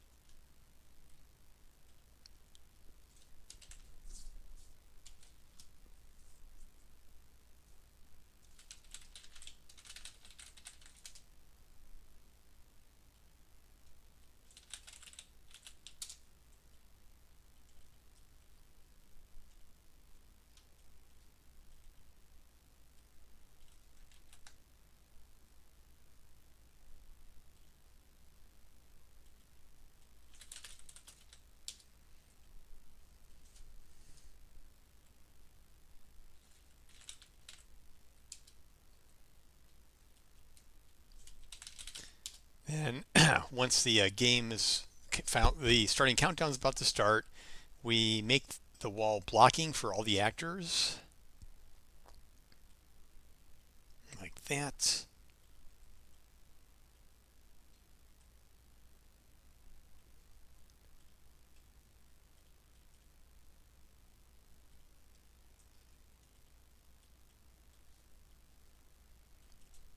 I want this too.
State change listener.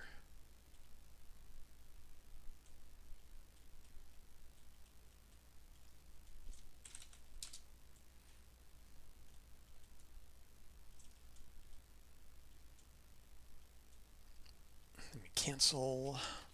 When we're all done. Anytime you bind to events, you want to unbind when you're done. Don't rely on Unreal Engine to clean it up for you. It's really best practice.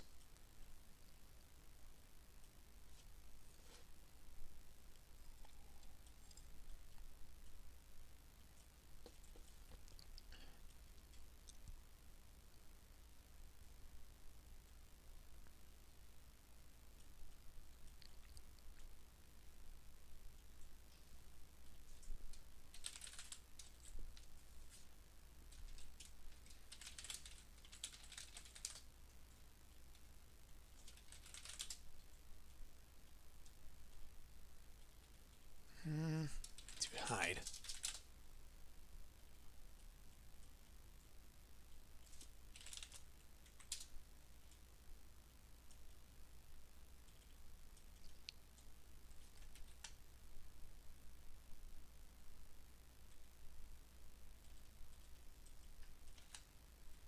So when the level begins is loaded, then we ignore.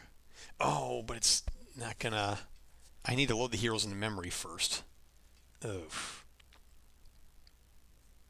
Okay, that's gonna make it a little tricky.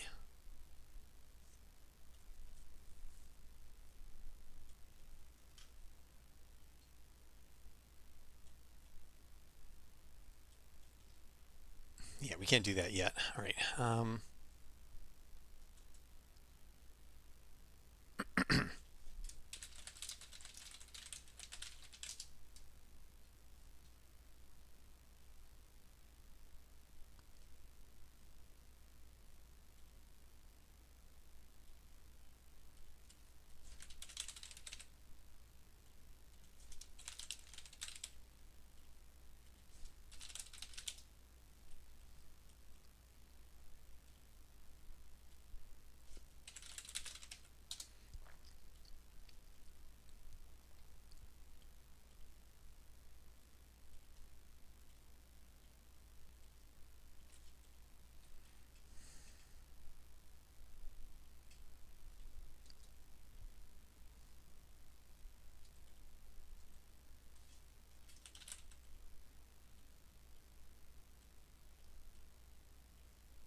And we're back.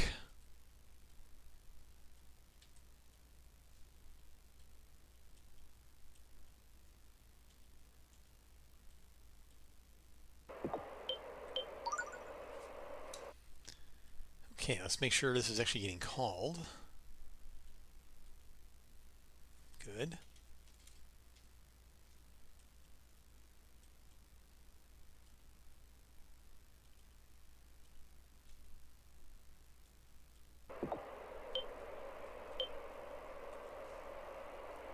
Let's see, intro.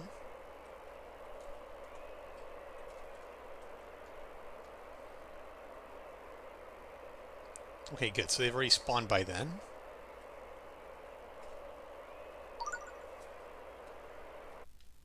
So then when the countdown starts, we should restore the wall.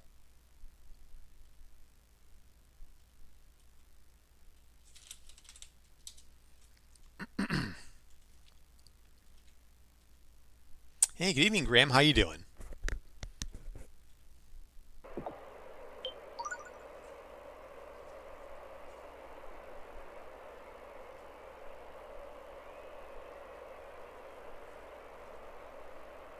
Good. So that's getting called. All right, we're getting there. Is it way too last night coding? Oh, I feel that. Okay. So I'm making it so how was break was break was great. Oh yeah, I forgot to talk about that. Yeah, I was out all last week, basically driving around, putting on about 500 miles on the van, and visiting state parks and driving around the countryside. It was great. There were some parts that were so pleasant to drive around that I slowed down until I saw cars coming, toward me and from the rear. So I just let them pass, or I just catch up with speed. But it was great stuff. Being unplugged from development for a week was great.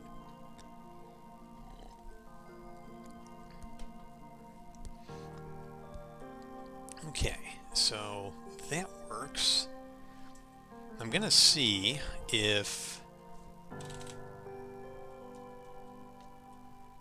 let's see, here we go. In fact, before I test this, I can show off one of the photos of the trip. Now you guys see textured grass all the time.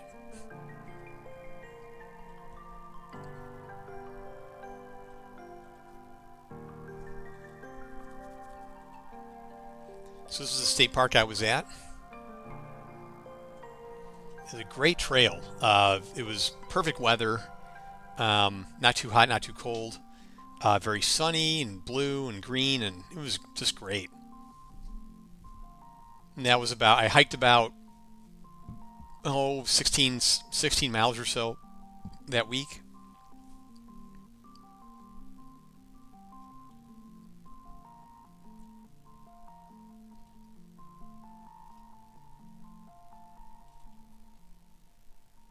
Yeah, I like some of these trails. A lot of it was covered, but some of it was out in the open, and I like that on a day like that. It's really nice.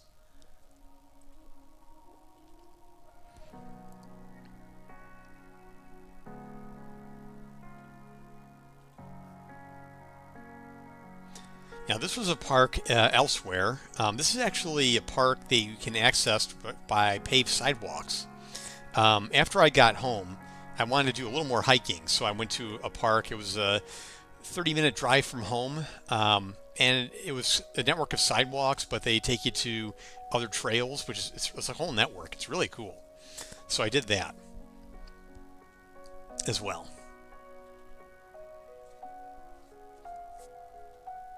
Yeah, you see some houses in the background. This is some neighborhoods near there. Okay, so let's see if the invisible wall trick worked.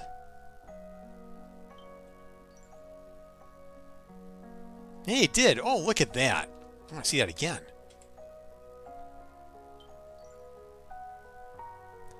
Oh, it actually came out. Oh, he got stuck. Yep, I have to. So that's going to be one of the tricks on this. I can make the door swing a bit. Yeah, I can have them open and then kind of close after the intro. Okay. Let's see. I don't want to do that.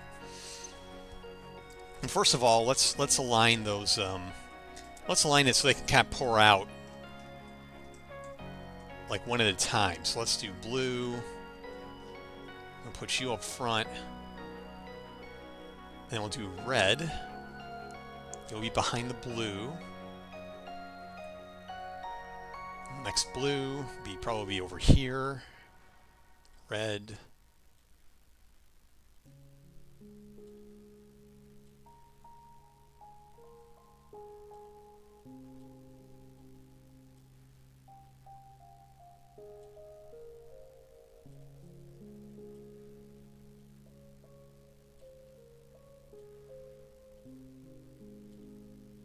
And you'll be in the back.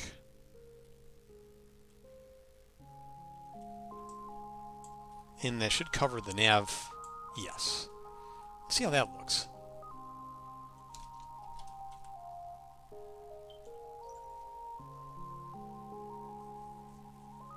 Okay, that's kind of tight. I still think I should make the door open a bit.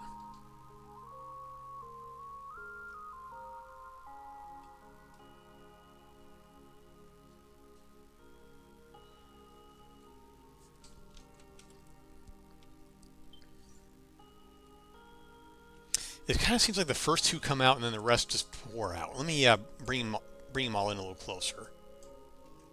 Travis Bag, hello. Did you get your equipment?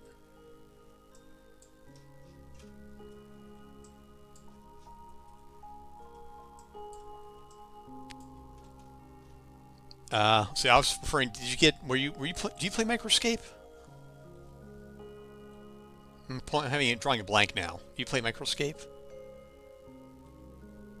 Oh, okay. I just wondered. I thought you were trying to get a certain Black Knight gear. Maybe I confused you with someone else. Oh yeah, all these guys need to catch up a bit. Yeah, like that. Are you trying to get a butterfly? Okay.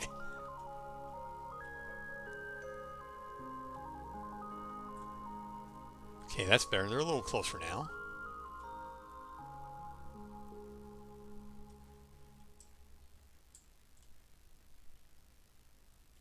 So let's bring these guys back a bit.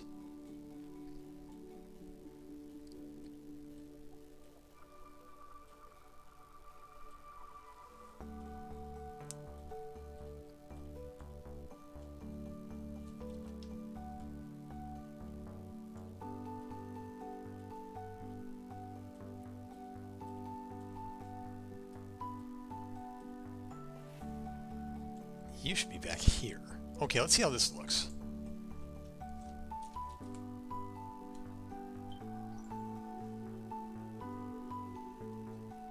Okay, almost got... Oh, she got stuck.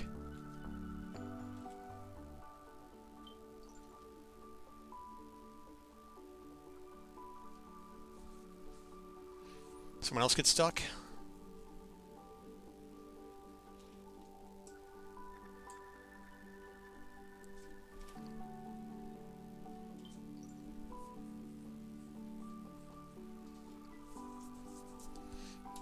Yeah, let's make those doors wider to start.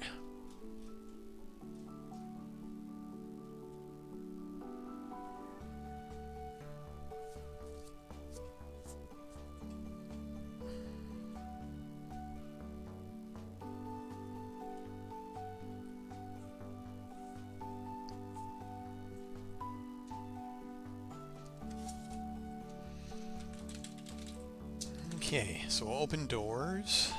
And close doors. Ooh, that might be event actually.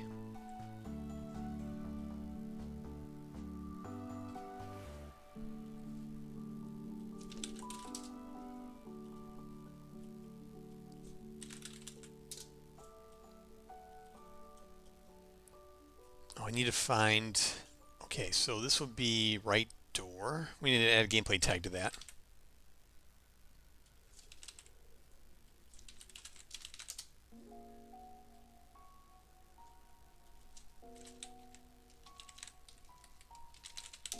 Make it unique.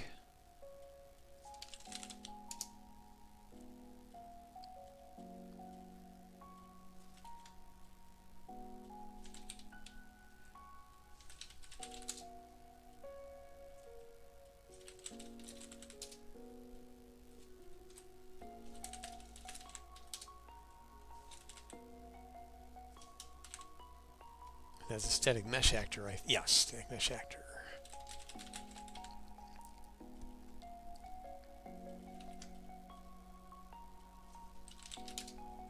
I'll make that one be so the rotation.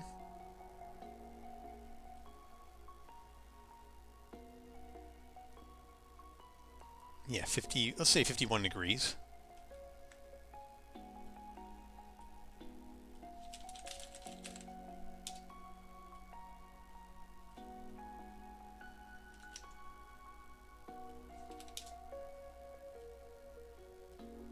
And then the other one,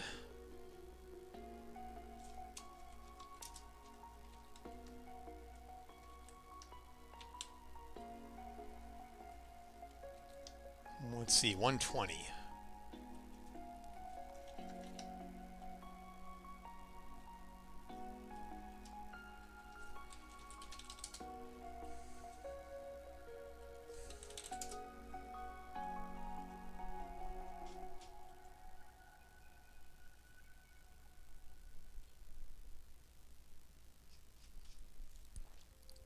Okay.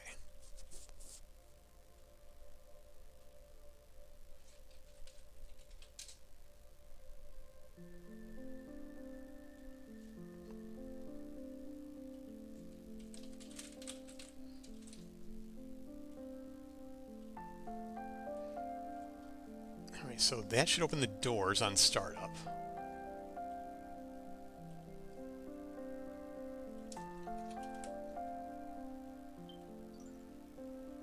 Didn't do it. Oh, because they're static, that's why. Let's make them movable.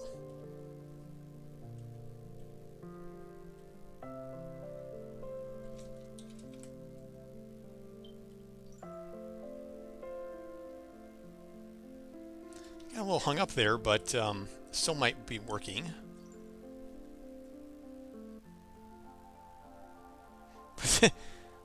Their familiars are just stuck there. Oh, I never accounted for the familiars. Oh, I need to make them... I also need to make them go through the wall.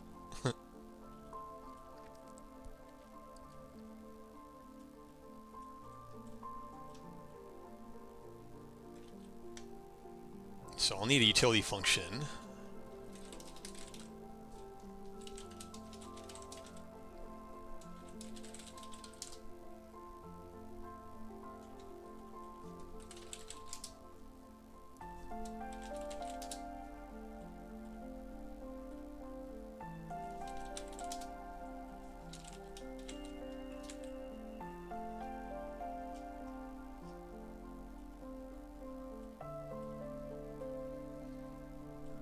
I kind of liked it better when the doors were more closed, actually.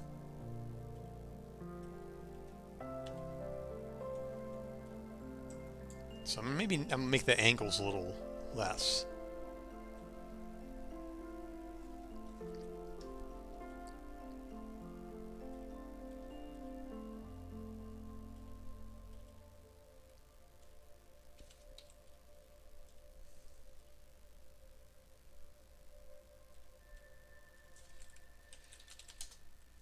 And actually, everyone fits, and then you have to just go through one-way wall.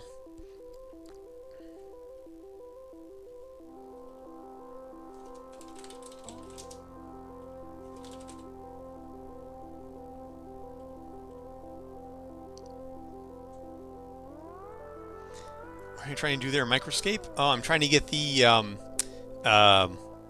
achievement for 5,000 Black Knights slain. I really got nothing else to do. I'm just doing achievements. Oh, I forgot about that. Well, I'll have to fix that real quick, then shouldn't I? All right, so let me go to the overlay.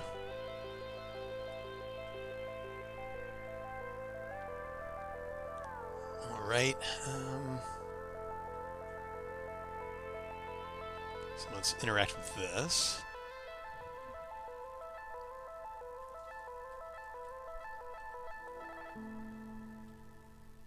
All right, I can't see the inventory through that window, so I need to do it. I'm doing pretty good. So let's go ahead and fix that real quick.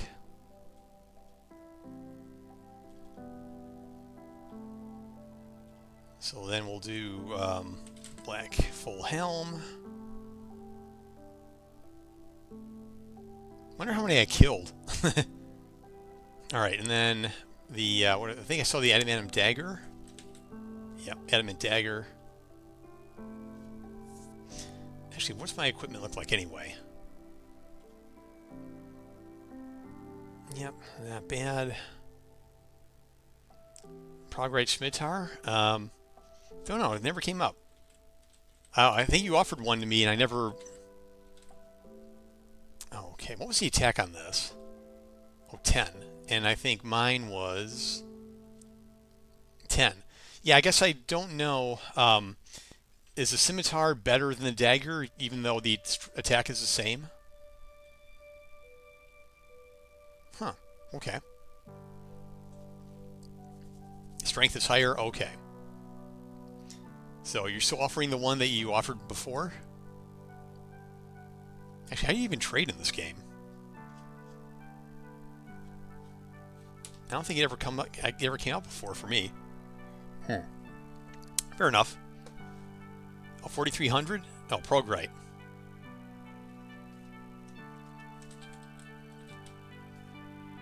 Oof. Yeah, well, I got a few coins. Wait a minute. What can I sell? Because I got a lot of stuff.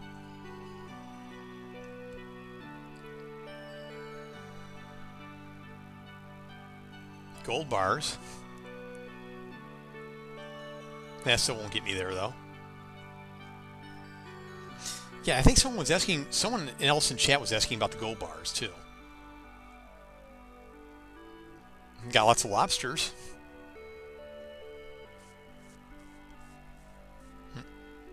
Oh, the monk's robe. Oh, yeah, 2,000 silver.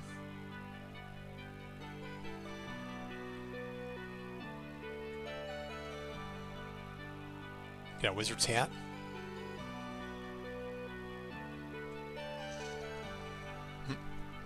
Yeah, well, yeah, I got a Next Fest coming up, and I got early access coming up.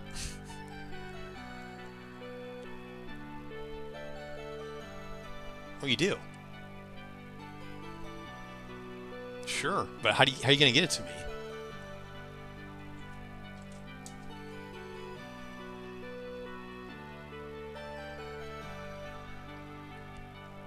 Oh, okay.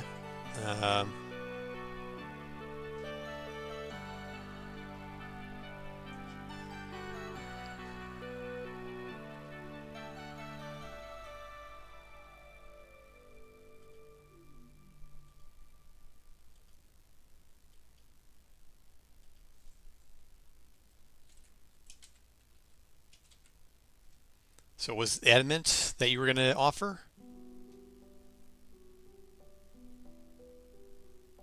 Okay. One. Oh, it's only 101 coins? I could swing that. Sure you just want one coin?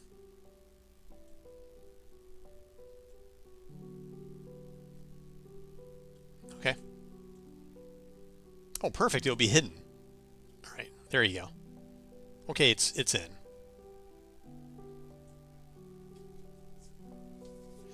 I don't know, I do kind of fancy the idea of fighting Black Knights with a chef's hat on. Okay, so let's see. Yeah, there it is. Bought for 1 coin. What do we got? Oh, yeah. Yeah, that's good. Aha. Oh, that's right. I got strength up. So, yeah, these are all good stats. Kind of want to work on attack a little bit more. Although defense once I get to the harder stuff, I'm going to want to do defense.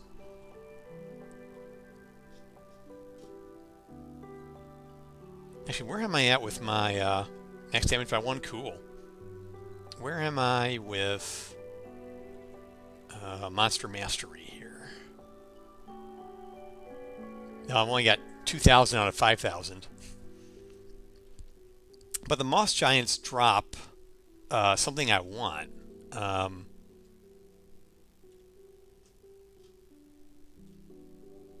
Yeah, Nature Rune.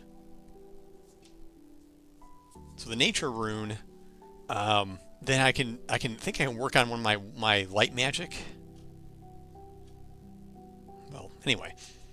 So, all right. Well, thanks for the scimitar, and I'll just roll with that. I'll manage the rest later.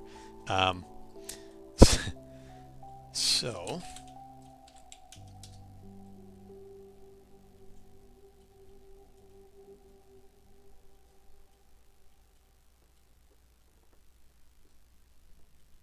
Lost Giants in World 3? Okay. Oh, you are.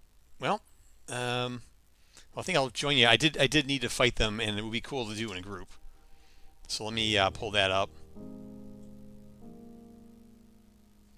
And let Swashbuckling Fox know, too. We can try and get a group going. I'm going to switch back to defense.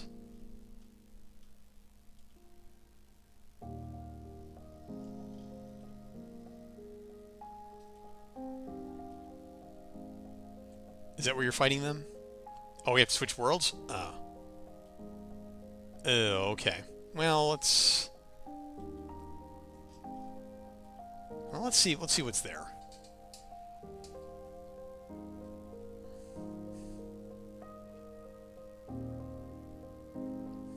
Well, that's loading. Let's see. So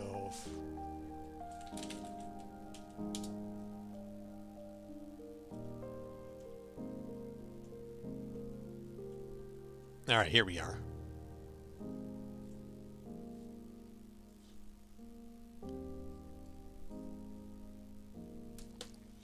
Gotcha.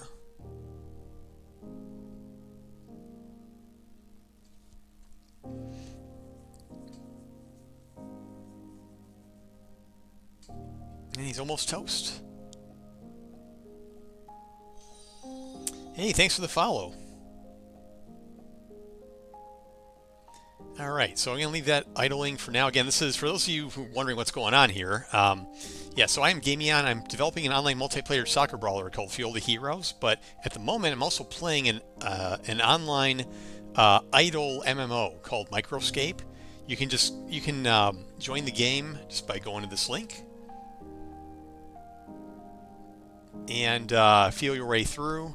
Don't forget to join my let's see. Don't forget to join me. Where is that? Where was that link? Streams. Yeah, add my own community.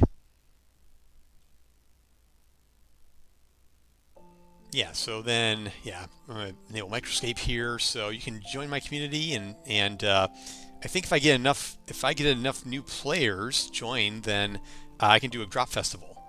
You know, join us, find an empty world, okay. I'll put this off to the side then. And then I want to finish this train of thought here.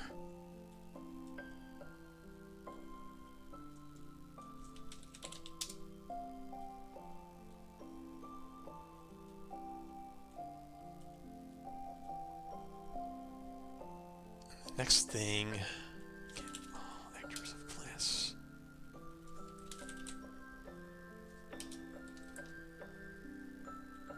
World 4? Okay.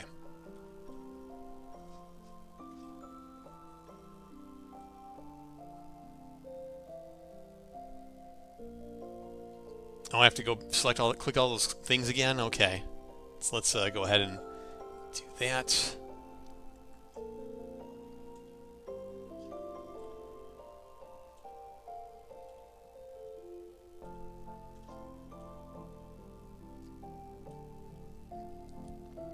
Okay, apparently I have to clear the loot out first, so give me a minute. Alright, and then here, let's see, Grace Familiars.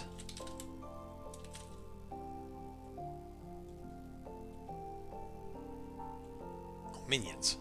Okay. Yeah, that's it. BP Grace Minion. There's another dude here who's doing a bank run. Ah. So we gotta find. Oh, there. Okay, so there's two of us and then glass plant. Should we go to another world, you think?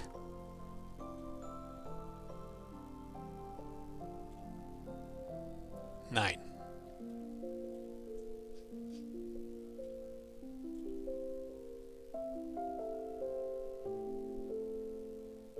Oh, that's cool. Took me right in. So you can get Fox in here too. Then we got, all right, we got three of us. Okay, so let's let that, I don't got my lobster to feed me when I get low health. And we're just going to fight those guys for a while here. All right, so that's working. Let me update my window here. Oh, wait, I just refresh it. There.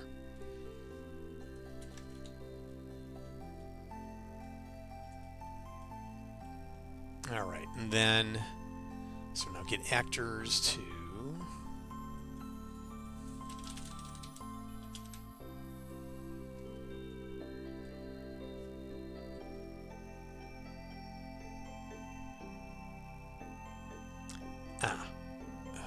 let's see, for each.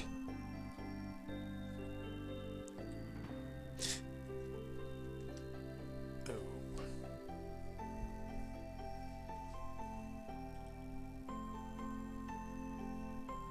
What is minion? What class was that? Character, perfect. Okay, so then we want this utility function to be characters.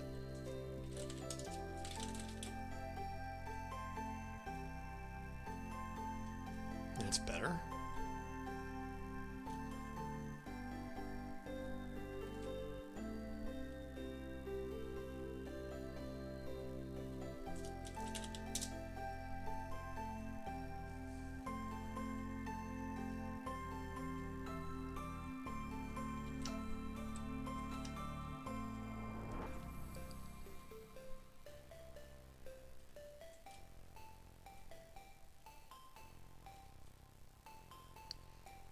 Then, good, that looks better.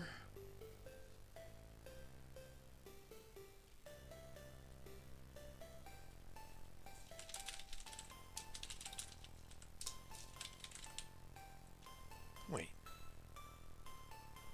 Oh no, that should not be, that should be character.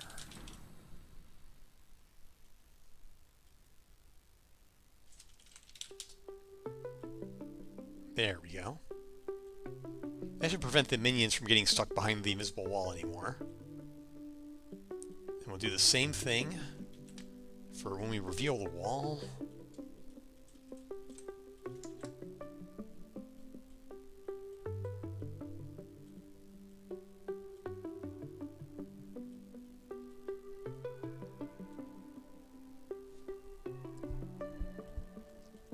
Oh, right, I can't...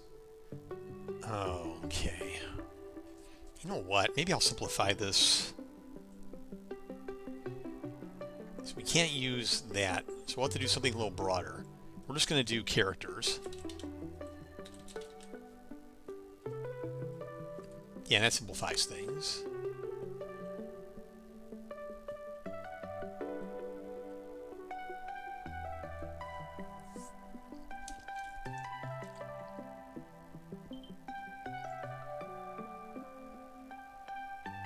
That's better.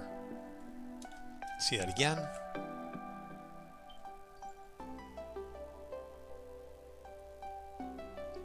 Again.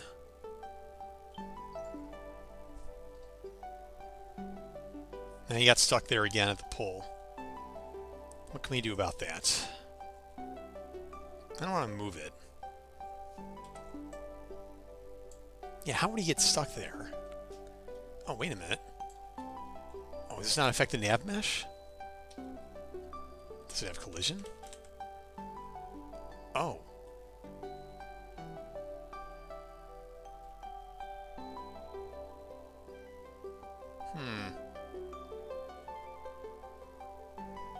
What if I did that? What if I gave a collision and gave this collision?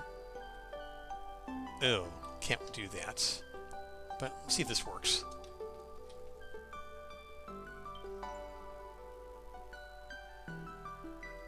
Good. Let's do it again. Why is he moving backwards?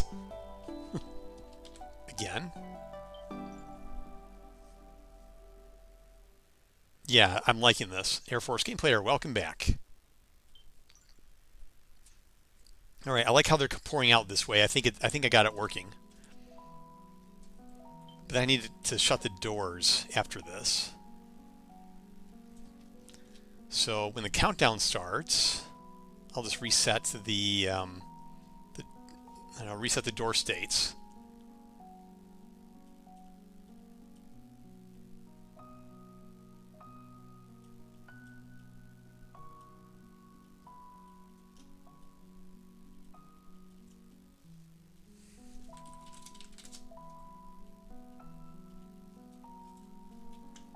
And because the doors should not be visible to the player, I'm just going to snap them back to their original rotations.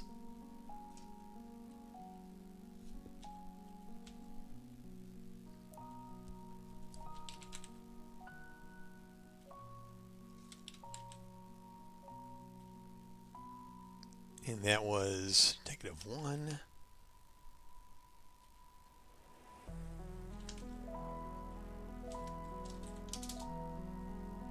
And the other one was that.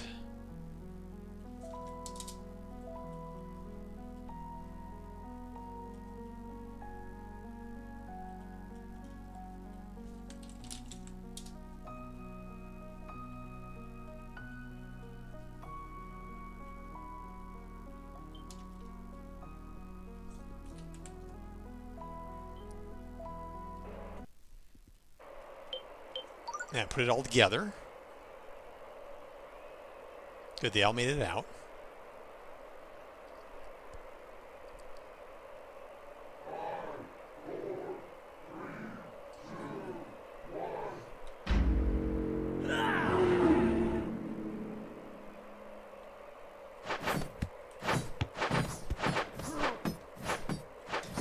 Now I want to collect some coins and use those to summon the mercenaries. I want to make sure they come out of the door correctly still. Missed.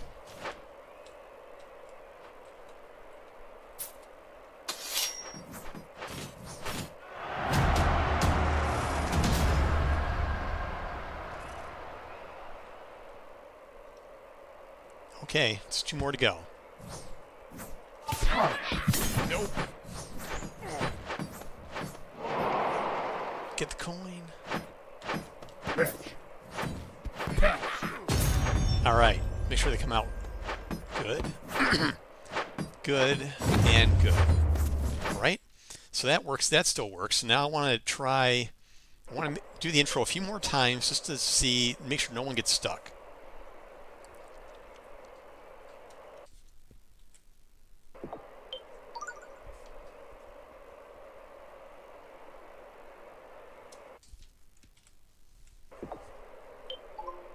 Ooh, I got to play as a client this time. I want to make sure, I want to see that this looks good as a client. So let's see how this looks.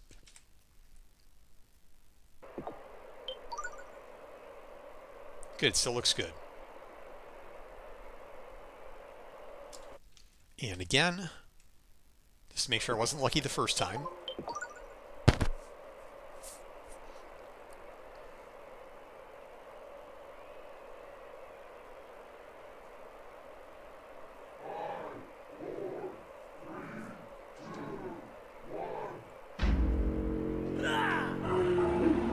Okay. Well, I think I put this one in the bag. So Cutthroat Coliseum now has heroes pouring out of the gate at the start of the match.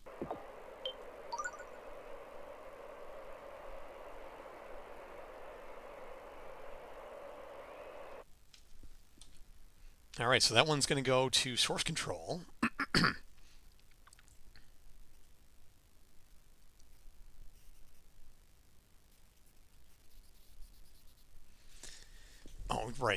documentation. I need to update something there too. So I use Obsidian for documenting two things. Project vital information, such as how my subsystems work, how other things work, things like that. And then another repo for my roadmap and other tasks and other things. So I got the fields for early access figured out. There was something I needed to delete. I think it was in the other one. Let me pull that up. Yeah, vaults. Yeah, that's right. Documentation, matchmaking. Oh yeah, this can go. I'm done with this. So that's gone. There we go.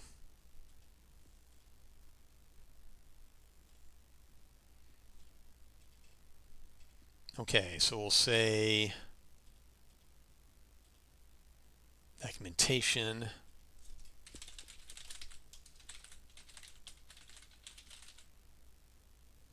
With EA fields.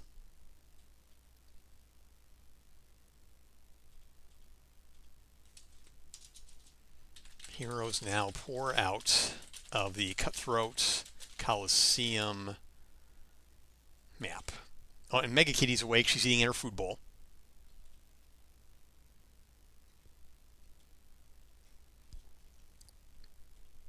Okay, maybe I got time for one more field. For those of you who don't know who Mega Kitty is, allow me to introduce you.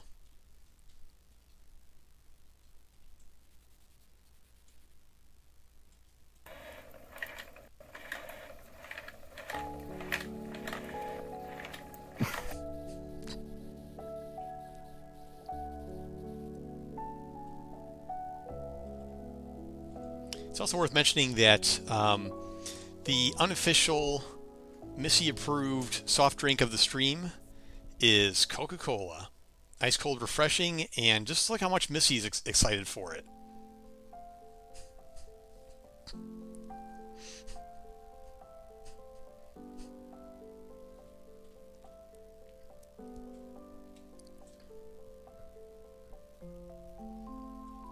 Okay. So I'm going to go through my other early access fields to see what else to update. Yeah, gray tabbies. I see a fair bit of people with gray tabbies.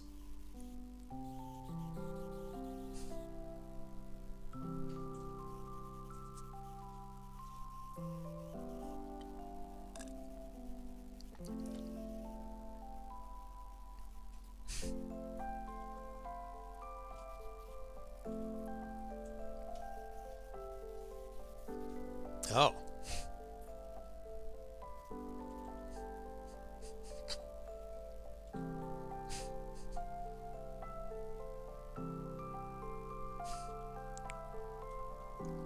Okay, there's another. What was the other map that we're going to have in the early access? Dungeon, that's right.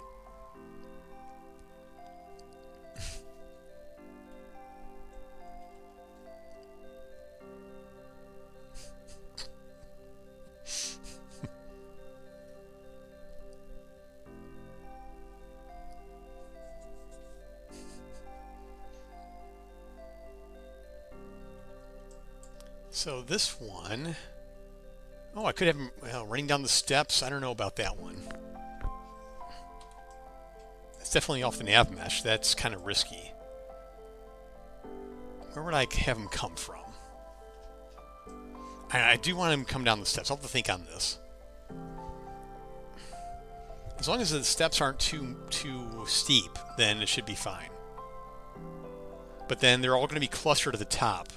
They need to come through this. They need to like come, and the gate's kind of attached here. Alternately, we could have them come from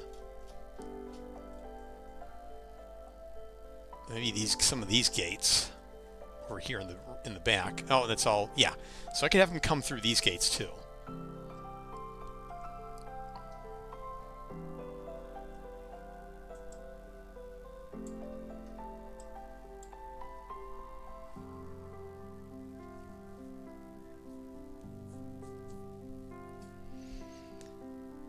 Okay. No, I think I'm going to think on this one. So for those of you who don't know, I am actually a AAA developer by day and an indie by nights and weekends.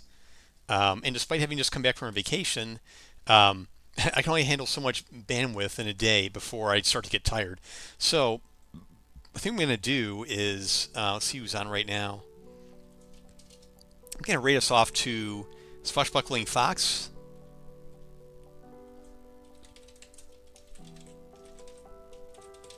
Who is also working on Unreal Engine.